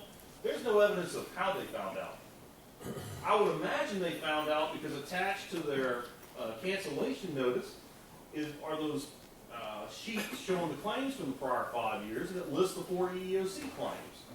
And it lists 2 complaints by the Attorney General that they were defending, based on the Open Meetings Act. So I imagine they didn't find out from the clerk or the city attorney or anybody else because they were gossipy. I imagine they found out because the city was processing its claims. And an insurance company, I think GMA, just like my car insurance, if I had 6 accidents, 7 accidents in a 2-month period, USA is probably going to cancel my insurance. And I hope if somebody else is on USA and they have that many accidents, they cancel their insurance so I can save more money. That's good business sense. But they lost the insurance. And you have to weigh the evidence and you have to weigh the equities. And I listened to Mayor Lou, and I feel sorry for her in a lot of ways. She says, I'm just trying to do my best. And she's not being successful. Mr. Kendall says it's not a good way to handle business, it's just not smart. That's incompetence under the chart. And I don't say that to insult her personally. It's not a personal comment at all. I'd be horrified for somebody to think it is. But the fact of the matter is the code provides 3 reasons for removal. Incompetence is one of them. Incompetence is lack of ability. That's how Webster's defines it. And you look at her other actions, Mr. Kendall says things have calmed down, yet you've got this DUI checkpoint where she's interfering with one of her own officers' investigations, potentially jeopardizing his life because she's the mayor and she doesn't want to be inconvenienced. Same thing we saw when she wrote to the sheriff in the other county. And This guy. yeah, I'm sorry, this county, but not the police chief, but you're correct, it's the Wilkinson County Sheriff. And she says when she's testifying in one breath, I've learned and I'm growing from this process and I'm learning more about government and how to be a mayor. And in the next breath, she says she never challenged Mike Hall's job. But we've seen the video. Councilwoman Toll said the same thing. Councilwoman Toll says, I was never even in the meeting. There she is, in the corner. And she says, I've never seen Mayor Lou challenge anybody's jobs. Well, there it is on the video, and there's Councilwoman Whipple, and there's Councilwoman Tolles. And I acknowledge that their 3 stories today match up perfect. They just don't match the videotape. They just don't match the documentary evidence. They don't match the minutes to the city council meetings. They don't match the truth. And that's the problem. So yes, there's tension, and it continues. I'm glad Ms. Oliver's doing better. Can't pronounce her name very well, but I'm glad she's doing better. But Tawana Brown's not doing better. Mike Hall's not doing better. And those are 2 of your department heads, not just line employees. Those are your department heads. Those are people you work with every day. And it's a problem. So we think we've established what we set out to prove. Yes, we've got some technical Open Meetings Act violations. But we've also shown that the city was destabilized. The mayor not only took the keys to the personnel files, but Your Honor pointed out it yourself on Plaintiff's Exhibit 40, order Tawana to turn over the keys. That's how she approaches things. That's how the mayor approaches things. It's a fist. It's a fist approach. It's a run over everybody approach. And you've got this contractual agreement with Bill Basket. And I've heard multiple explanations about this contract over the past 30 months. You approve Bill Basket as a person to do the audit, but then you don't have any way to fund him. So you go ahead and sign a contract with him, obligating the city potentially to be on the hook for him. And then, to try to remedy the problem, because the Attorney General tells you you need to fix the problem, you keep listing it on agenda after agenda after agenda, and when you realize you still don't have the votes, you keep tabling it. That's what the mayor told us yesterday she did. So it never comes back up, it's never disapproved again, it's just never voted on again. No efforts are made to stop it, and I forgot to ask her, and I don't know. I'm not really sure when Mr. Baskett stopped his work, it was sometime after he testified in the injunction hearing here. I presume he stopped his work. He apparently stopped sending invoices, but it's a huge issue. And I think even though, and I know we've lost count 34 on the directed verdict, I respect the court's ruling, I don't want to belabor the count, but I do want to note, it's the same conduct. The council doesn't approve an expenditure, and the mayor proceeds anyway. So whether that shifting of funds was legal or illegal, the council set a budget, she changes it willy-nilly. The council says we're not going to spend this $150,000. Those were her council people who voted that way. That's spending. Or, excuse me, transfer. You're right. The court pointed that out. The transfer from the Georgia Fund 1, and it was Councilwoman Tolles and Councilwoman Whipple who voted not to do that, and yet the mayor still does it. And we certainly think we've shown the harassment of the personnel. I think it's an odd law in the charter. I think it's odd that the charter provides perhaps for removal of an officer, or excuse me, the mayor for misfeasance, malfeasance, and incompetence. I understand Mr. Kendall's reservations, but that's the law of the city of Gordon. And there's a case, Northway versus Allen, 291 Georgia 227, where the Supreme Court dealt with similarly strange removal of mayor provisions. And while they overturned the removal of the mayor, they did it because the mayor really wasn't given any due process rights in that case. He wasn't told what he did wrong or why he was being removed. It was just bare allegations by city council, which this is not. But I pointed out because when Justice Benham drafted his opinion, he did not belabor the point that elected officials can be removed. All he said is that elected officials have a property right in their office that cannot be taken away without due process of law. And that's what we've been here for 2 days dealing with, is due process. We think the equities weigh in favor of removal, and we think that the future of Gordon, to some extent, certainly Mike Hall and Tawana Brown depend on it, and we would ask the court to take that ultimate remedy and remove Mayor Lee from office. Let me just ask you quickly, that's the ultimate judge to override the democratic process of the will be vote of the people of the city of Gordon. That's a pretty that's the I forget what atomic bomb. You have another word for it last time we met, but it's pretty Nuclear option. nuclear option. That's where that's the nuclear option. That's a pretty significant thing to do. If you've done any research, you got any? I realize you got that one decision that indicates obviously it can be done, and I think that is the law in this instance. But how do you see this? Again, and there's no question giving credit to the testimony of Ms. Brown and Mr. Hall. They're in their position as the fiddler on the roof. They could fall off any moment. That's right. And I understand the way they feel and the concern they would have, but is that sufficient to override the will of the people of the city of Gordon? I don't think For 18 months, because they could express that will again, I don't know if they held their election, but it'll be within a year. Right. Year and a half at the very least. November 17th. Yeah, it'd be a little over a year, they'll be exercising that right again. Right. 14, 15, 16 months. So you got any case law or any thoughts on that part of the argument that Mr. Kimball addressed? I've got some thoughts, and let me say this. Of course, it's not just their concern for their jobs that motivates us. We're concerned about the misfeasance, malfeasance, and incompetence issue. I haven't found a case on point with this particular provision of the charter. I've looked. I know Mr. Kendall's looked. I'm sure if he had found one, he would have briefed it.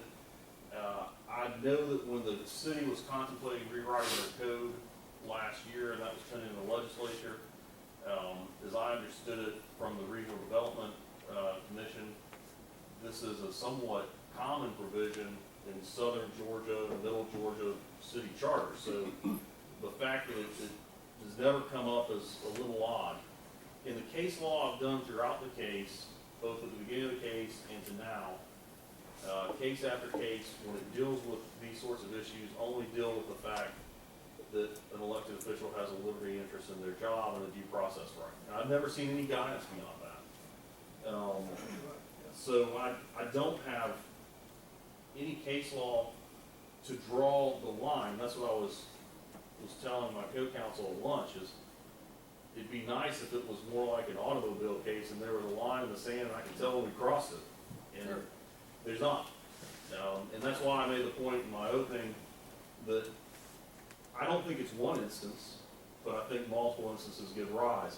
And I do think that while this case has been drawn out for probably 28 months or 30 months,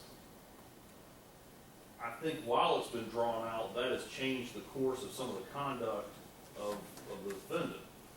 And that's why I think you see a change in some of what she's doing. I mean, it'd be an easier case if I could point to something she did last week and say she just transferred all this money.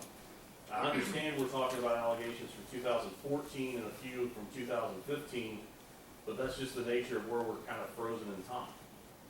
So, Thank you very much. thank you, Judge. All right, thank you everybody very much. We are adjourned.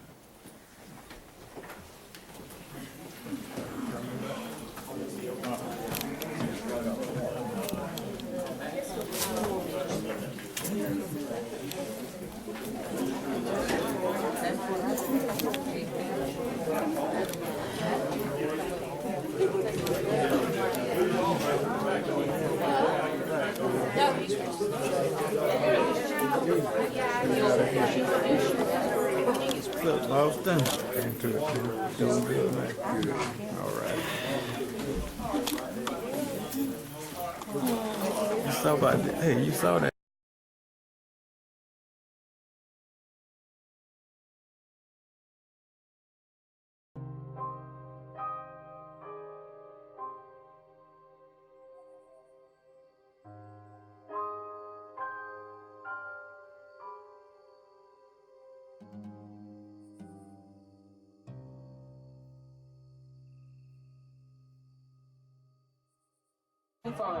Please come on out of the water.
How you doing?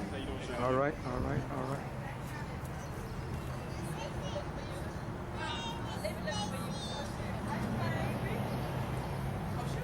I try to stay out the camera way. I might be on the most wanted list.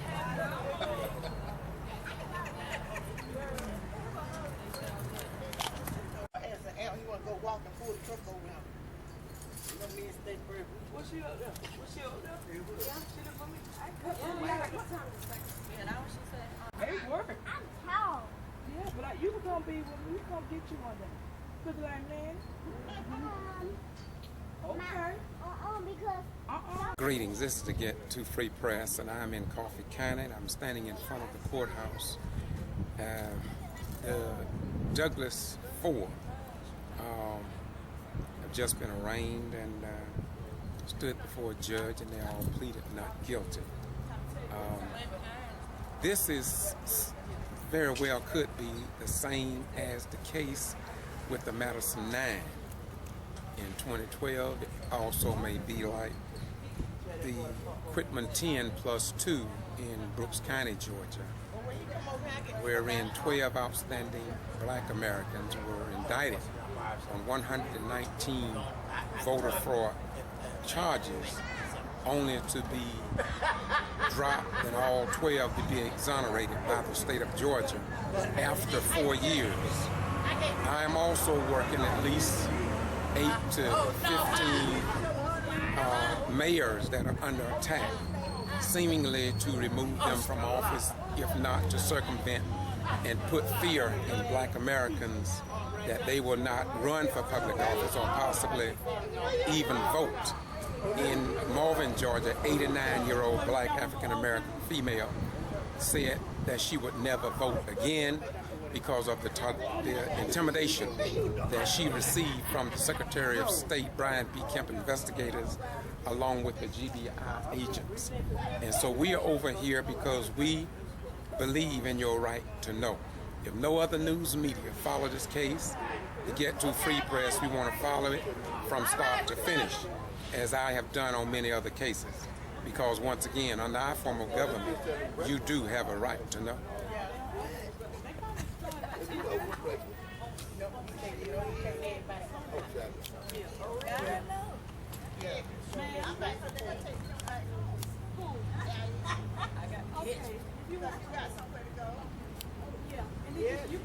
We see the president of the NAACP, Mr. Preston standing. We see Commissioner Olivia Coley Pearson. She was indicted. And once again, I think there's 2 Caucasians also in the mix, and they are not here. But we will eventually include everybody because we believe in inclusion. Because when we go into the armed forces, which I spent 21 years in the armed forces, we don't fight as black white, Japanese, German, Muslim, Christian, Jew, Hindu, or other. We all fight to preserve the rights of this country under the banner of United States citizens. And that is why I am here today, because I believe in your right to know. And once again, George Foster Rhymes of the Get to Free Press. Again and again, I will say, we report what others ignore because you have a right to know. Why are you here in front of the Coffee County Courthouse today? Well, sir, I'm here on behalf of Commissioner Pearson, which is a family member of mine, an auntie of mine. So, in support of what was wrong, we feel what was wrongly been done in Coffee County on her behalf. So, in support of her. So you're standing in support of her? Yes, sir. Do you think that she has done anything wrong? No, sir, I have not. I do not feel that way. What do you say about her character or the life that she lived here in Coffee County?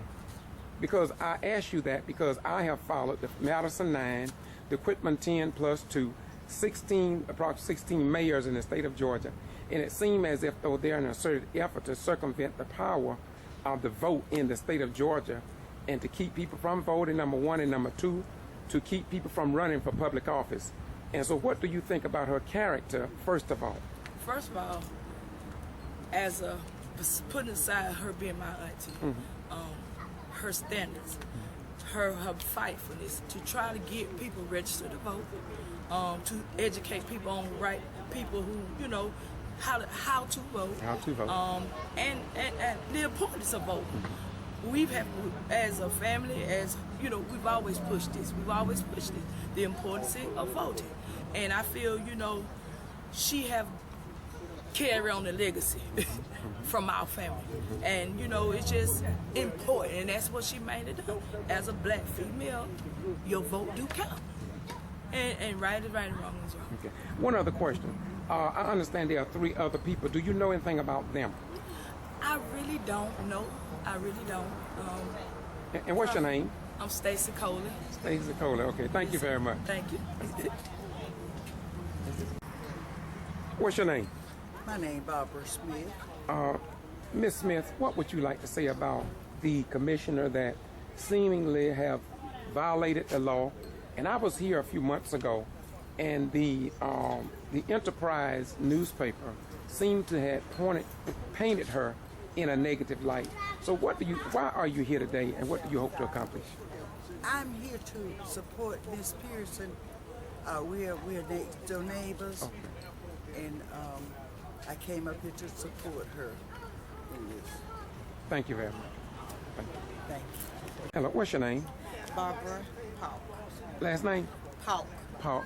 Okay, what do you want to say today concerning these, we call them, I think it's the Douglas 4. We had the Madison 9 in Madison, Florida. People that was brought up on charges, most all of them was exonerated. The equipment 10 plus 2, they got them on voter fraud, some of the same charges they got this group of people on. And after 4 years, all 12 of those people was found not guilty and exonerated.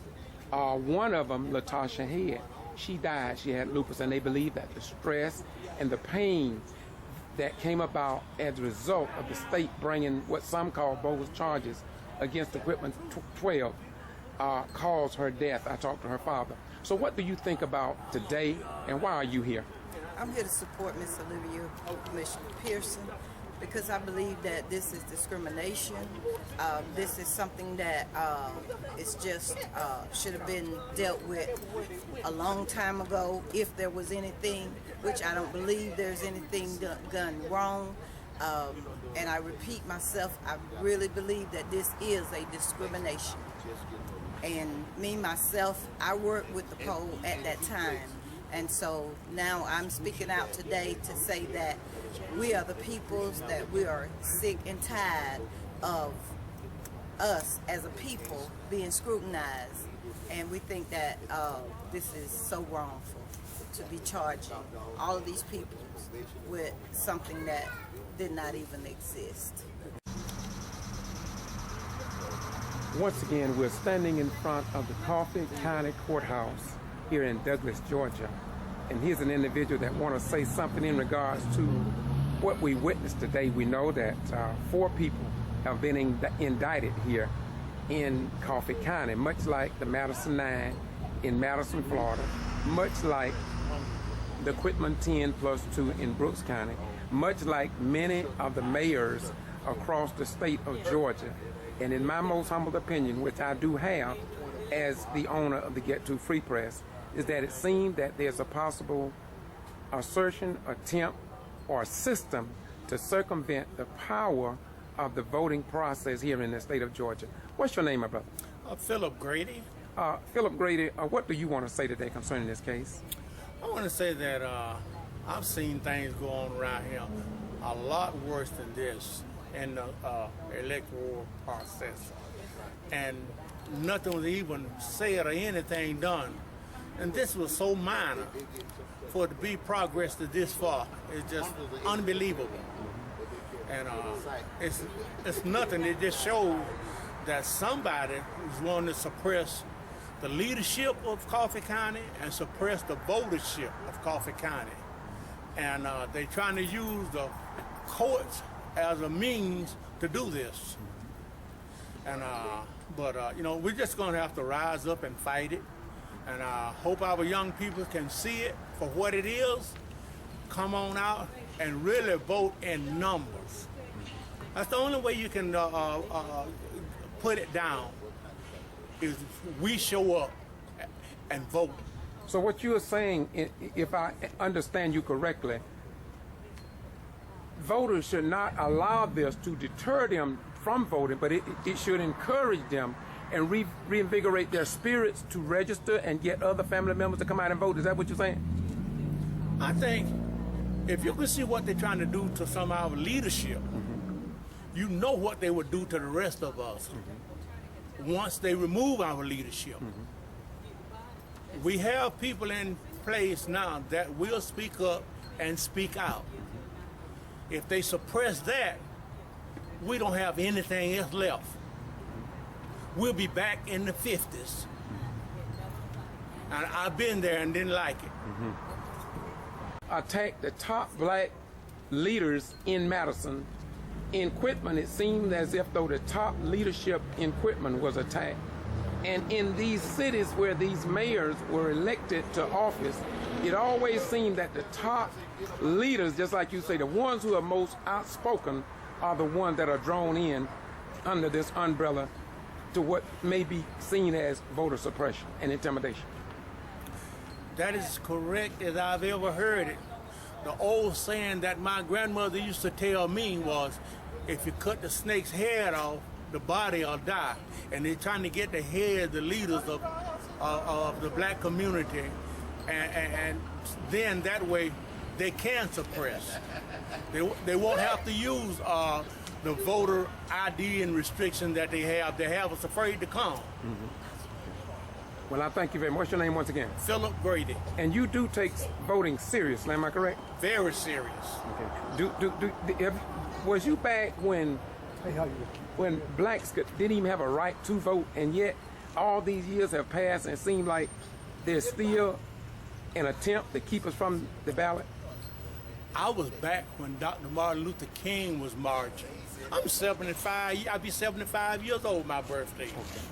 And so I've seen a lot of things in my life. I've seen when we couldn't even go and sit at the counters, and I saw all of this. I saw Jesse Jackson and all of them marching, and I've seen the progress that we've made. And in the last few years, I've seen the regression that they're trying to bring us down to. Okay, once again, what's your name? Philip Grady. Thank you very much, Mr. Grady. Thank you very much. Thank you, sir.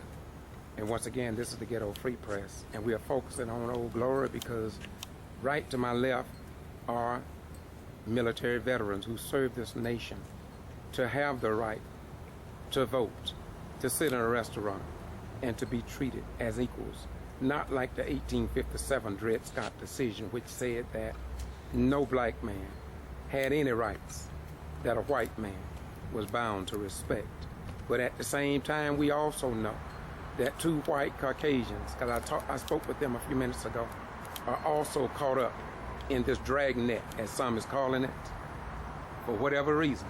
But in the end, we believe truth, right, and justice will win in the end.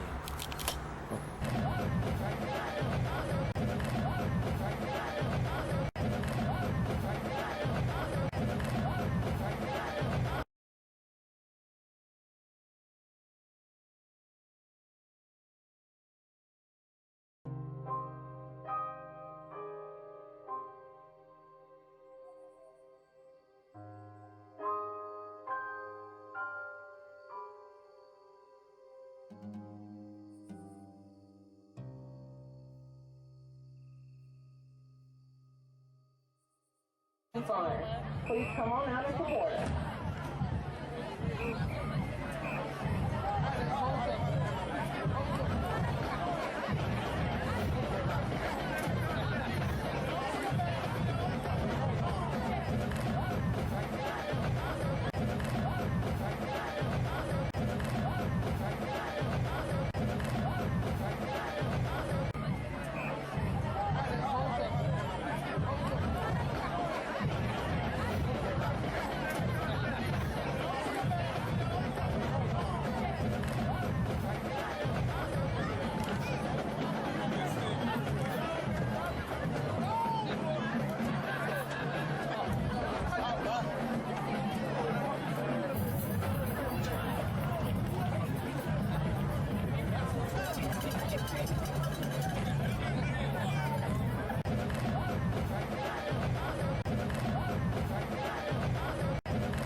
Secretary of State and the governor have made it very purposeful that they will send the message that if you are African American and if you run for office and if you honestly win the election, you will be punished.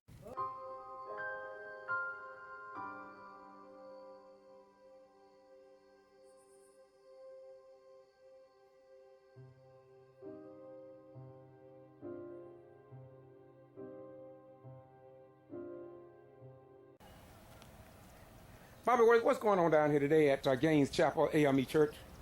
Well, we're here at a meeting to support Commissioner Libby Pearson, who was just indicted by the grand jury on some voters' issues about assisting voters, helping them get registered that don't understand how to vote legally in Georgia law. My understanding of Georgia law, you can't assist someone in voting if they don't understand knowledge of the systems, the computers, or the law. I mean, but I think it's just a tactic for them to try to get her out of office.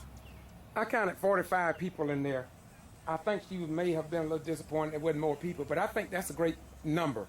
Your first meeting, and it seemed from what I witnessed that she has the ears of the community. They talked about her great service to the community. If she is that renowned and well spoken of, why do you think that they may possibly come up with something on her just to get out of office, you think, or what? Yeah, I think she would, but I mean, that was a good number we had today. Even some white, she got white supporters, so she got both sides. It's not about a race issue when it comes to protecting her. Maybe to some, but some to others. But to me, I think it was a good number, and I think because she stands out in the community, that even some of her peers want to replace her and get out of office. Okay, and it's not only her. I understand there are 3 other people that were indicted for alleged voter fraud as well, right? Yes, it was 3 other people, but I don't know who those are. You're right. now. Okay. All right, thank you very much.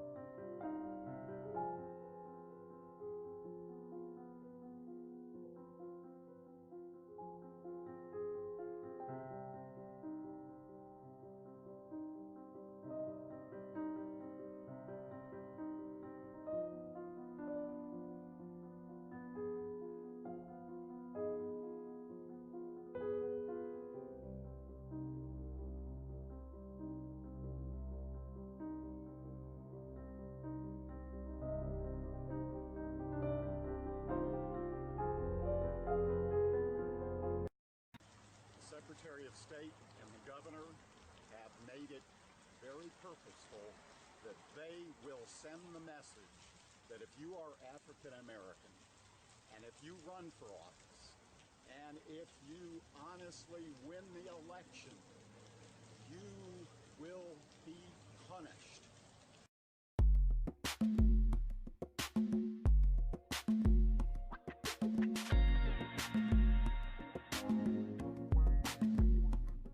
I've been dragged across the desert in my bare feet. The Secretary of State and the Governor have made it very purposeful that they will send the message that if you are African American and if you run for office and if you honestly win the election, you will be punished.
morning again, everybody. I'm gonna go ahead, it's 10 o'clock, time of convening our Wednesday, March 23rd, 2016 State Election Board meeting. So let me again welcome you to the making office of the Georgia Secretary of State. For those of you that came in right when we were starting, we do allow for 2 minutes of public comment on issues not related to the cases that we'll be calling today. First, we have Mr. Rhines. If you will, I will just let you speak at that mic there and just give us your name and address for the record, please. Welcome. My name is George Boston Rhines, 5004 Oak Drive, Valdosta, Georgia. And I'm with the Get To Free Press. And my 2 minutes, I just want to use it to highlight, because I can't get into detail within 2 minutes. But, Mr. Secretary, and all you important people that are dealing with voting rights here in the state of Georgia, I just want to say, and I want to be on record, that there are major problems throughout the state of Georgia that I have identified that the news media mainstream will not report. I have been reporting it, and you can see it on Boston G.B.R. YouTube channel. In Brooks County, Georgia, we have major problems in voting, as well as trying to remove black mayors across the state. I'm working in about 16 cities, Mr. Secretary. Quitman, Meigs, Lumpkin,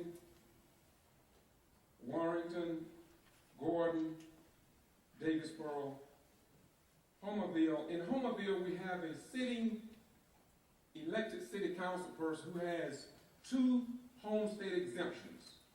One in the state of Florida, one in Lowndes County, Georgia, and he's holding office in Homerville, Georgia. These are impediments to the voting rights process, and across the state, the people and places that I've gone to, people are asking a question. What is the Secretary of State and others doing to resolve these problems that seem to impact and suppress the black vote throughout the state of Georgia?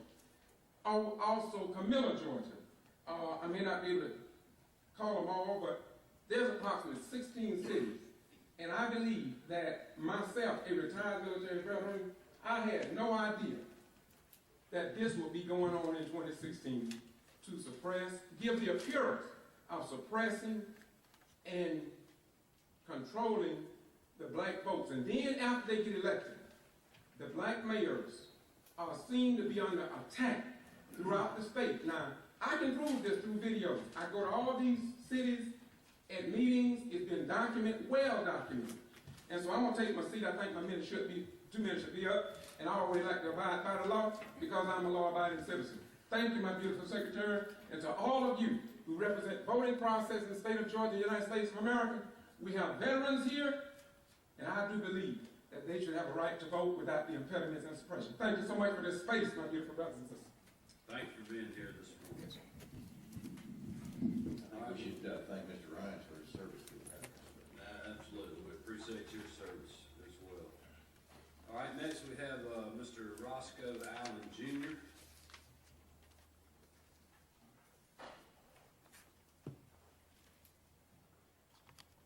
My name is Roscoe Allen, Jr. I think... Mr. Allen, if you don't mind, would you just give us your address? My address is, 765, physical address is 765 H.B. Gresham Road, but my building at P.O. Box 1906, Douglas, Georgia. Okay. Thank you. I do think the state need to put more heat on these supervisors and election board when it goes to vote. There's a lot of legal stuff going on. And the reason why it's going on is because y'all not putting the heat where you did.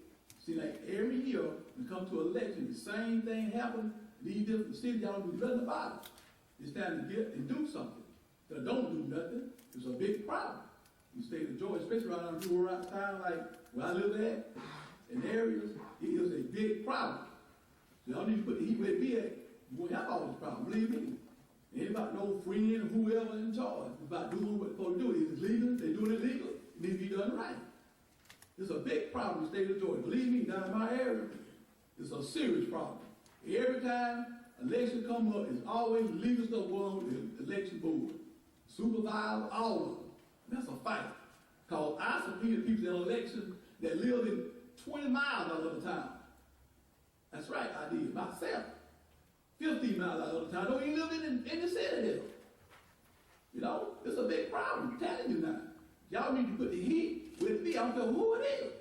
That's what y'all supposed to do. Am I right? Okay, that's all I got to say. Thank you for being here this morning. And our last speaker during public comment, Reverend Larry O'Hara. Welcome, Reverend. Hello. My name is Reverend Larry O'Hara. I reside at 1326 Roosevelt Street, Waycross, Georgia. I want to talk about Homerville, Georgia as well, but not just Homerville.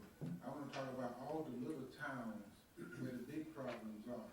Where you may say where Atlanta, Augusta, Columbus, that's where the city and that's where the most populated.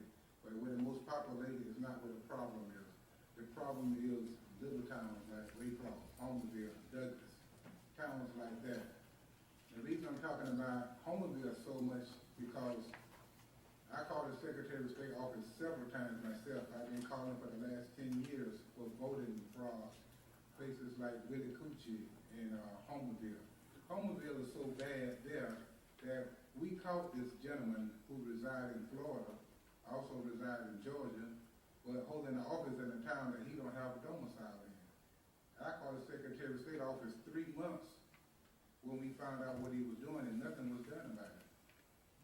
However, nothing was done about it. He went on and we went to their office, we talked to them, gave them the information that could not be denied, and they still allowed this man to run for office. And he was elected. Now that wouldn't happen in Atlanta. If I had went to a city commissioner meeting in Atlanta, they would have stopped it right then. But this is little Georgia, little town, the town that nobody pays attention to. Mr. Secretary, what I'm asking is that you would pay more attention to the little towns, not so much the big towns. I believe that a lot of your problems with society. That's all I have to comment. Thank you for being here, Reverend.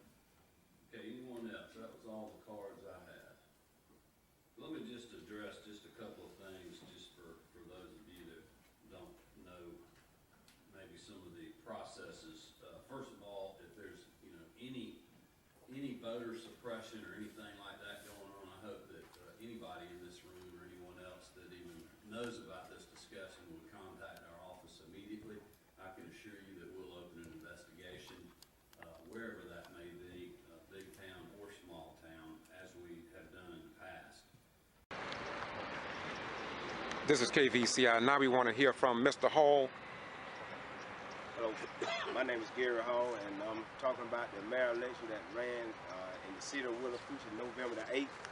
And in the city election, we was running, and the thing is, on November the 8th, we had pictures that showing that the current mayor, the incumbent, that he was standing 15 to 20 feet on certain occasions.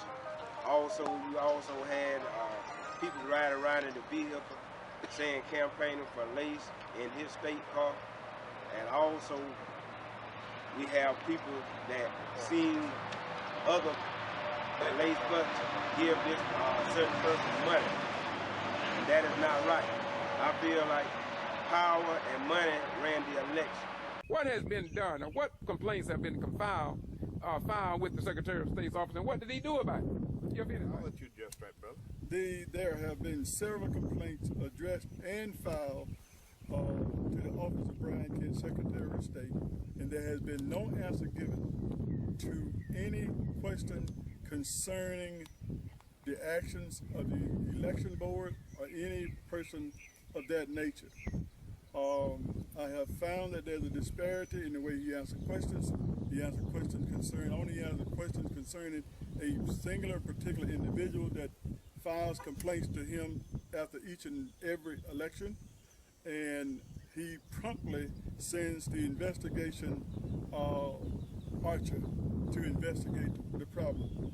But when the situation is filed by a poll worker concerning the election board member or members, that question is never answered. no investigations ever sent or started. So if Brian P. Kemp and if the lead investigator, Glenn Archer, will not address the real cutting-edge problems dealing with voting rights, do you think our sons and daughters need to fight these wars, or should we come back home and fight? we need to, the war should be here. The war, indeed, if, and I have constantly stated that if at a particular time that we do not choose to fight this war, our grandchildren and great-grandchildren will surely have to fight this same thing. And I mention all the time that I was there in the 60s, in the 70s, where if you look at the TV media and you pay close attention, we are doing exactly the same thing in 2015 that I was a part of in 1964 and 65. The only way that it seems that there's justice for us, whether it's voting or anything else, is that we got to refer to the Department of Justice. We don't even have we don't have any representation in the court system or the legal system. We got to get back to doing things, and I'm gonna just stick a cliche in there. We've been giving reparations to Israel since 1945. We only had the Voters' Right Act since 1965, and it's already been gutted. So why couldn't we just keep the Voters' Right Act in place? Because the state of Georgia and 23 other states have not changed the way they do business, and it's shown. What's your name? I'm the Reverend Larry D. O'Hara.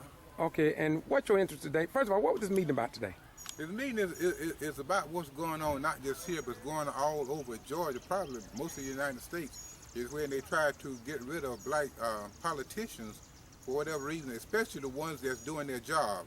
Now, the one who's not doing anything, that's one thing, but this woman in particular, she is doing her job, and it's scaring the heck out of the other folks. Mm-hmm. There was 45 people here today, and it was a good turnout to me. It seems to me when I drove over, my fears and concerns was, did she have the support from the community? Because Equipment 10+2, they definitely had the ears of the community, and they won their case, 4-year case. So what did you think about this meeting today? This meeting, as far as I know, is the first meeting, and like you say, overall, it was a really good meeting. And I think, for the most part, the ones who really need to be here today, they were here. But in conjunction with the Equipment 10+2, they started off kind of small as well. But what Equipment did, they got the ears of the nation. And this is what we have to do here. We got to get the word out to someone who could make this expand throughout the nation, and people will hear what's going on down in the southeast Georgia as well as what's going on over in southwest Georgia. I was in the Georgia Secretary of State's office in March of this year, and I noticed that you and another individual spoke about Georgia being in terrible shape when it comes down to voting rights and suppression. Do you think that this is kind of reflecting upon what you all stated before the Secretary of State in March? This is a very good example. Now, the word got out to me, it got out to Mr. Worthy, it got to you, it got to a lot of people in this town. It's not a big city, but it's big enough where this parking lot should be full and halfway down the street like they do for a funeral. We're not burying anybody here. What we're trying to awaken the community to let them see what is going on around them. People don't know, and most of them don't know because they don't like to read. Mr. O'Hara, I understand that you was the district coordinator for the NAACP, and you, Bobby Worthy, Larry Lockheed, and a host of other people called me, you call a press conference, and it was in Willacoochee. They were having voting problems down there. Yes.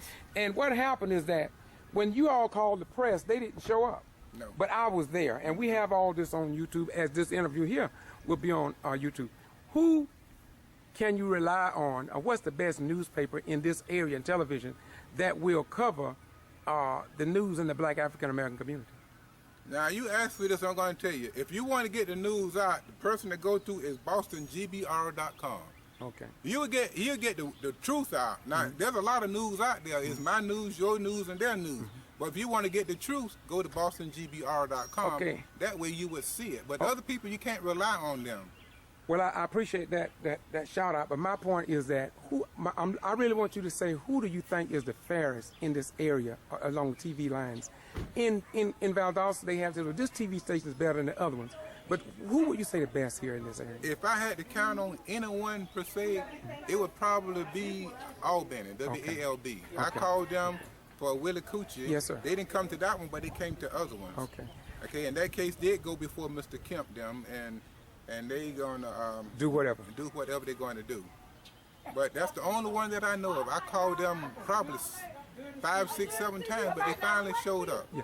I also noticed that you work with over there in Willacoochee. Have you all resolved that voting rights problem in Willacoochee? No. No. Did the Secretary of State, was that brought up at Secretary of State meeting in March? Yes, brought up Secretary of State office. They just listened to it, and they said they're going to look at it again later. Okay, so that's about so they didn't just throw it out, but they're going to look at it later. And you was district coordinator for this area in NAACP for many years, right? Yes. Thank you for all the work that you do, my beautiful brother. Hey, I haven't done enough, because it ain't over with yet. Thank you very much. Amen.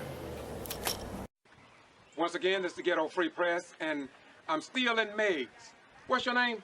Margaret Mycroft. I was here talking to you, Michael Jenkins was telling me about you. And so, what do you have to say about the situation? Because all we hear in Valdosta is the fact that she put voodoo, she believed in voodoo, she put salt down. Will you tell us something about this? I don't believe in that. I don't believe in that. Mm-hmm. I don't believe in that. And what do you think about Linda? How do you feel? I feel like they treat her wrong. Mm-hmm. Why do you feel they treating her wrong? They want the other one was the mayor like they doing her. Mm-hmm. Let her take her turn. That's just the way I feel about it. Okay. You seem a little upset about it too, don't you? It's wrong. Yeah. How old are you? Huh? How old are you? I'm 74. This coming Friday, I'll be 75 years old. And have you ever seen anything? I'm hearing it on the street. People saying they never seen this before. To treat a mayor like this. They never seen it. So you are saying the same thing? I'm saying the same thing. I never have seen this happen before. Mm-hmm. So I don't know what's going on. Mm-hmm.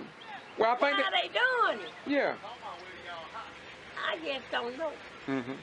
I heard there's also some confusion in the police department. Somebody need to step up and need to put a stop. I heard somebody say something earlier, a few minutes ago. They were talking about that you all voted this mayor in the office, and they won't give her the opportunity. That's true. I just heard that. And so, is that what you all saying the same thing? That she at least... I'm saying it. Mm-hmm. I'm saying it. Okay. Anything else you want to say? And I ain't been up there to no meeting or nothing like that, but how can this here white lady go up there and Linda the mayor, how can she hire somebody and buy somebody? What do she know? And she never have been up there working. I don't know what going on. But you just never seen nothing like this before? It's wrong what they doing to her. Okay. That's right. All right, anybody else have anything to say? Okay, thank you very much. I want to thank you for your courage, Mother. A lot of people won't say nothing. We as black folk, if we don't say nothing, it won't be nothing. We're going to be back where we was years ago. Say it going to be a meeting Why did they fire the chief? Well, that's something else I heard about. Somebody said something about firing the chief, the police. He was black? Yeah. Well, why did they got rid of him? Anybody know why they got rid of him? I don't know. But that's one of the shake-ups that you all don't... They got another black police. They done fired him. They done fired him. Well, what is they doing? They want all white already. No, you don't mean a new... We passed that, ain't we? We thought so. So you all voted the mayor in. I voted. I went up there and voted her in. And God knows it needs to be so she can stay in until it's real make time for voting. And see who get the most votes. Well, I heard somebody said that she can't even go to her office or something without going around another way or something. Y'all heard that? Huh? They got her locked out. Yeah, Can't go in. How can you have the man locked out? She locked out. Locked out. She can't go in. How can you have that done? And it looks as if though this is the mayor's office, and they seem to be. This is the only place they get right now. And they are changing the lock. Go ahead, brother. Tell me what you. Go ahead. Yeah, you know they won't let her in the other offices. They throw her out over there. Right. They put her in this place office over here. And now they're changing the locks on it. Now where she can't get in there. Wow. Now they canceled the meeting tonight. Yeah. At the last minute. And have you ever seen anything like this before, man? I never. You know they arrested the mayor, though. Yeah, I heard about that. For that disorderly conduct. Yeah. What did she do? You know? I don't know, but you know, disorderly conduct might be anything. That's right. Anything. It's a catch-22. Right. You know, unless you start cussing somebody or threatening, you know, violence or something, that's different. But Linda ain't done nothing. Linda did not do nothing. Why are you rating the state officials like the Secretary of State and the Attorney General and the governor? I mean, they got the same problems in Gordon, Georgia.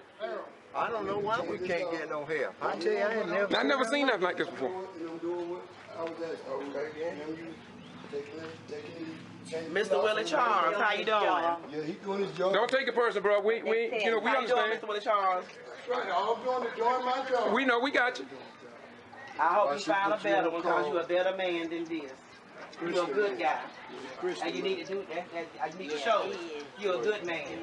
You're much better than this, Mr. Willie Charles. Much better. I know it, but he's still a better man. And we can't under Governor Nathan Deal, Secretary of State Brian P. Kemp, Attorney General Sam Olens. I just can't understand. Nobody in the state of Georgia will come down. And what are they waiting on? Are they waiting for people to get violent? It seems like that might be what they're waiting on. I don't know what they're waiting on either. What do you think about this? You ever seen this before? What do you think about this? I've never seen this in my life. What do you think about the mayor being arrested? I'm shocked. I'm appalled. I'm embarrassed for Meigs. I love this place. I mean, this is a good place. And the people here are good. But had you ever seen this before? Never. Never. And I've lived in the city majority of my life, and I still haven't seen it. Still haven't seen it. I'm very embarrassed for me. I'm embarrassed at the personnel, the people, and how they're putting people in bad positions. Thank you very much. You're welcome.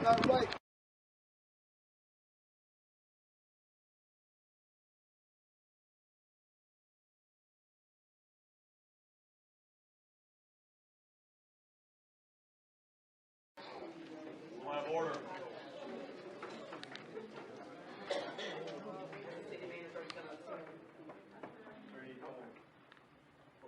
Okay.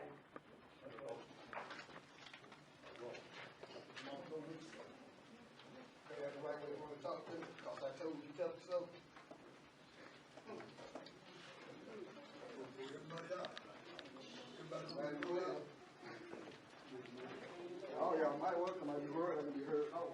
Okay, so you're gonna. There are some eggs over in the back.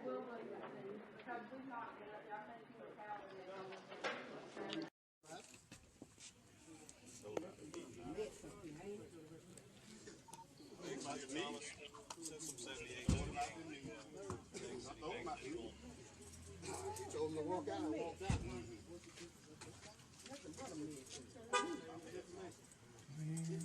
Leave.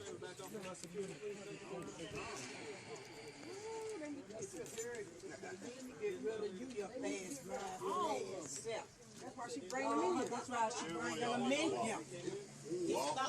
Uh-huh. He must have seen his name. That's why she bring him in here. That's why. He seen the last name. It was more than him. And they can't stop nobody from laughing. You got it right. You can't say it down, right? I don't know. Damn, did you know already? That's why she bring them all in. No black folks.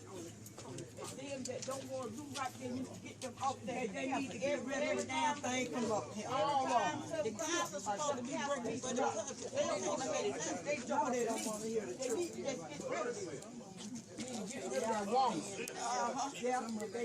They need to get rid of Marshall don't need to be back in damn me. They need to get rid of that woman up there. That's what they need to get rid of. Her and Renee were about to try to help. She sure did, looking like a fried hawk. The council member need to get rid of her and her. Now them council members need to get rid of that shit, man. They need to get that shit over there.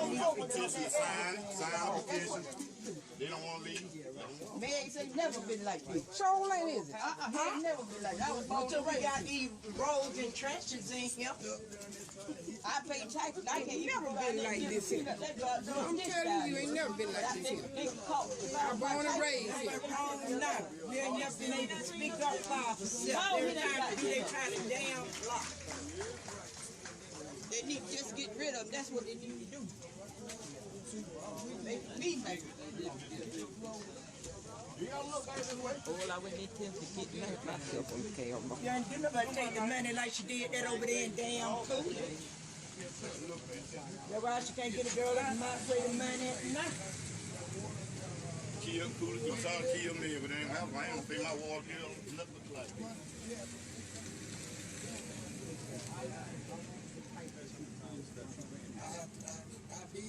Yeah, there's a 4-inch or 2-inch. No, sir.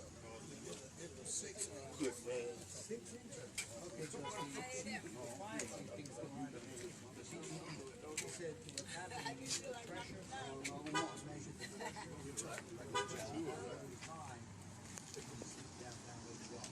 Okay, then, so what we need, we run 6 inches, one line down the road. Then they hook it up from there. That boat be a 6 inch. See what they do? Then what they do? Really don't want, I think Larry ain't doing. His name Larry, I believe. And so that one,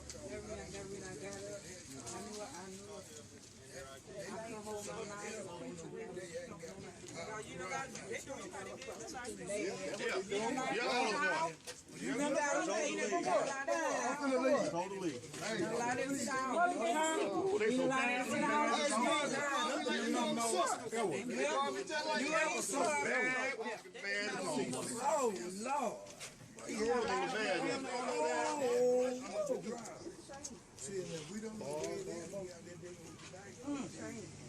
They know what they're doing. They need to send that woman Yeah, right. they know what they're doing. And they need to get rid of it. Renee too. Everything in there. They need to, how they make her feel that? She made it herself. She ain't never turned in her application for a job, but she won't give it to them. Even Renee. Okay, and how is they get paid? They ain't turn their application in. Let me see what Uncle Lady talking about. Tell you what. I tell you what's wrong. We can't go back in, y'all. We let it lay, we even let it back in.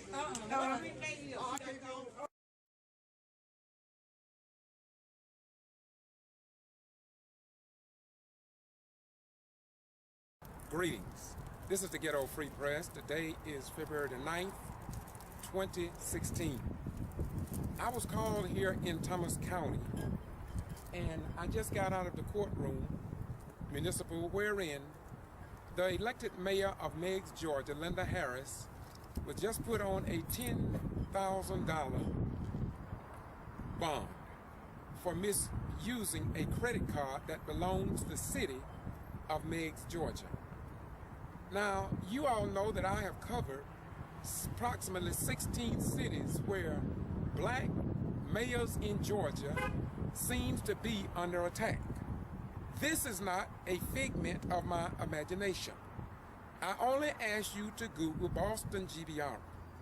If Mayor Linda Harris used the credit card without authorization, and if it is against the law, then she should fall into that law as far as punishment. However, first of all, people need to acknowledge, I have been informed that this mayor, number one, does not even receive a salary. We know that as a result of her being the mayor, she has lost jobs, she has endured pain and suffering, and therefore, I believe, in my most humble opinion, being a novice at this, when it comes down to Georgia labor laws, it seems to me that there should be or could be a law that forbids people from working the equivalent to slave labor. If she does not get paid, then that is kind of like the city of Meigs using a human being to perform services for which they are not paid. Now, if Linda Harris have not received any pay whatsoever since she took office as mayor, look at the hundreds and thousands of dollars that somebody had to post for her bond, and personally, I'm getting tired of it. I see this from Quitman, Georgia. I see this in Meigs, Georgia. I see this in Lumpkin, Georgia. I see this in Dawson, Georgia. I see this in Davisboro, Georgia. I see this in many cities across the state. And my question is, they are going to fill the newspapers up about her violating the law. But the question is, and I hope that somebody in the mainstream media here in the state of Georgia will ask a question. That question should be, how did Linda Harris benefit from what she purchased on a credit card belonging to the city, I'm sure? Then how did she benefit? I understand that she used it so there will be a Christmas party in Meigs for the people that live there, and I'm sure for the little children for Christmas. And as you know, many cities have Christmas parties. Now, if she had not done it, who would have done it? And if they had done it, she would not have had to do it. And we see the same thing in Gordon, Georgia. In Gordon, Georgia, there's much is happening to discredit Mayor Mary Ann Whipple. This is a pattern and this is a practice. Nobody will report what I'm saying, but I'm telling you this is my observation based on facts of what is happening in these little towns. This mayor have had to get a lawyer. The city didn't pay for her lawyer. In fact, the lawyer for the city are working against her, according to what they say and according to what I have recorded on video. So I came to Thomas County to sit in the courtroom to see what was going on, because I want you to know the rest of the story. I don't want you to just listen to the Thomasville Times-Enterprise and then get what somebody may be biased in, or watch the TV stations who will snip it and bite it. I want to show you in a few minutes the complete ordeal took place in the courtroom, which is not much. But then again, you decide. And then I want you to go to the videos and let these real world videos be your witness. Let it be your deciding factor if you think there's an asserted effort to circumvent the power of the black vote and black from holding positions of power in the state of Georgia. I ask you to Google the Quitman 10+2 that was put on under, was charged and for charge of 119 violations, only to have all of them dropped after 4 years. And it is indeed something that the American people need to look at, and you need to understand that we had to fight just to get a right to go to the bathroom. We had to fight to get a right to drink water at a water fountain. We had to fight to get a right to go fight in the armed forces on an equal basis to whites. This is not me. Now, I'm criticized for telling you the truth, but all you have to do is check the archival record and truth speak for itself. Personally, I have known Linda Harris for approximately 2 years.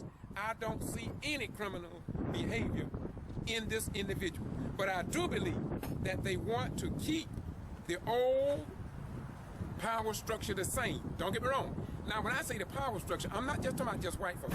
I'm saying they want to keep either white people or black folk who, well, some people have a name for, which I won't mention here.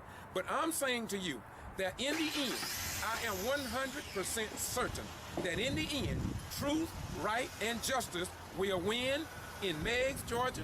We'll win in Quitman, Georgia. We'll win in Dawson, Georgia. We'll win in Lumpkin, Georgia. We'll win in Warrenton, Georgia. We'll win in Gordon, Georgia. We'll win in Hancock County. We'll win in Homerville with the voting rights problem there. We'll win in Waycross, Georgia. We'll win in Blackshear, Georgia, all these places, all of them, without exception, seems to be bringing blacks up on charges. And I'm not speaking what I don't know about. I'm asking you, look at the video and go to some of these meetings and see what is going on across the state of Georgia. And even the sad point about it is that Eric Holder, former Attorney General from the U.S. Department of Justice, he knew about this because Representative Tyrone sent this to him. Much of this information with the Quitman 10+2. Miss Lula Smart had a 19-day court case, the only one of the Quitman 10 that went to trial. Her first trial was a mistrial. Her second trial was a mistrial. Her third trial, they dropped all 30-some charges on her, and then the state dropped the other 119 from all of them. But yet those people's lives are put on hold, and then the state of Georgia say, we just playing a game, there's nothing to it. Now that is a disgrace on our government. And I'm gonna say it again. We had better wake up and understand that Jim Crow is at your back door. And it's time for you to get up into the realities of what's going on with all these elected black mayors and other black elected officials. Go to Douglas, Georgia. I didn't mention Douglas, Georgia. The commissioner in Douglas, Georgia.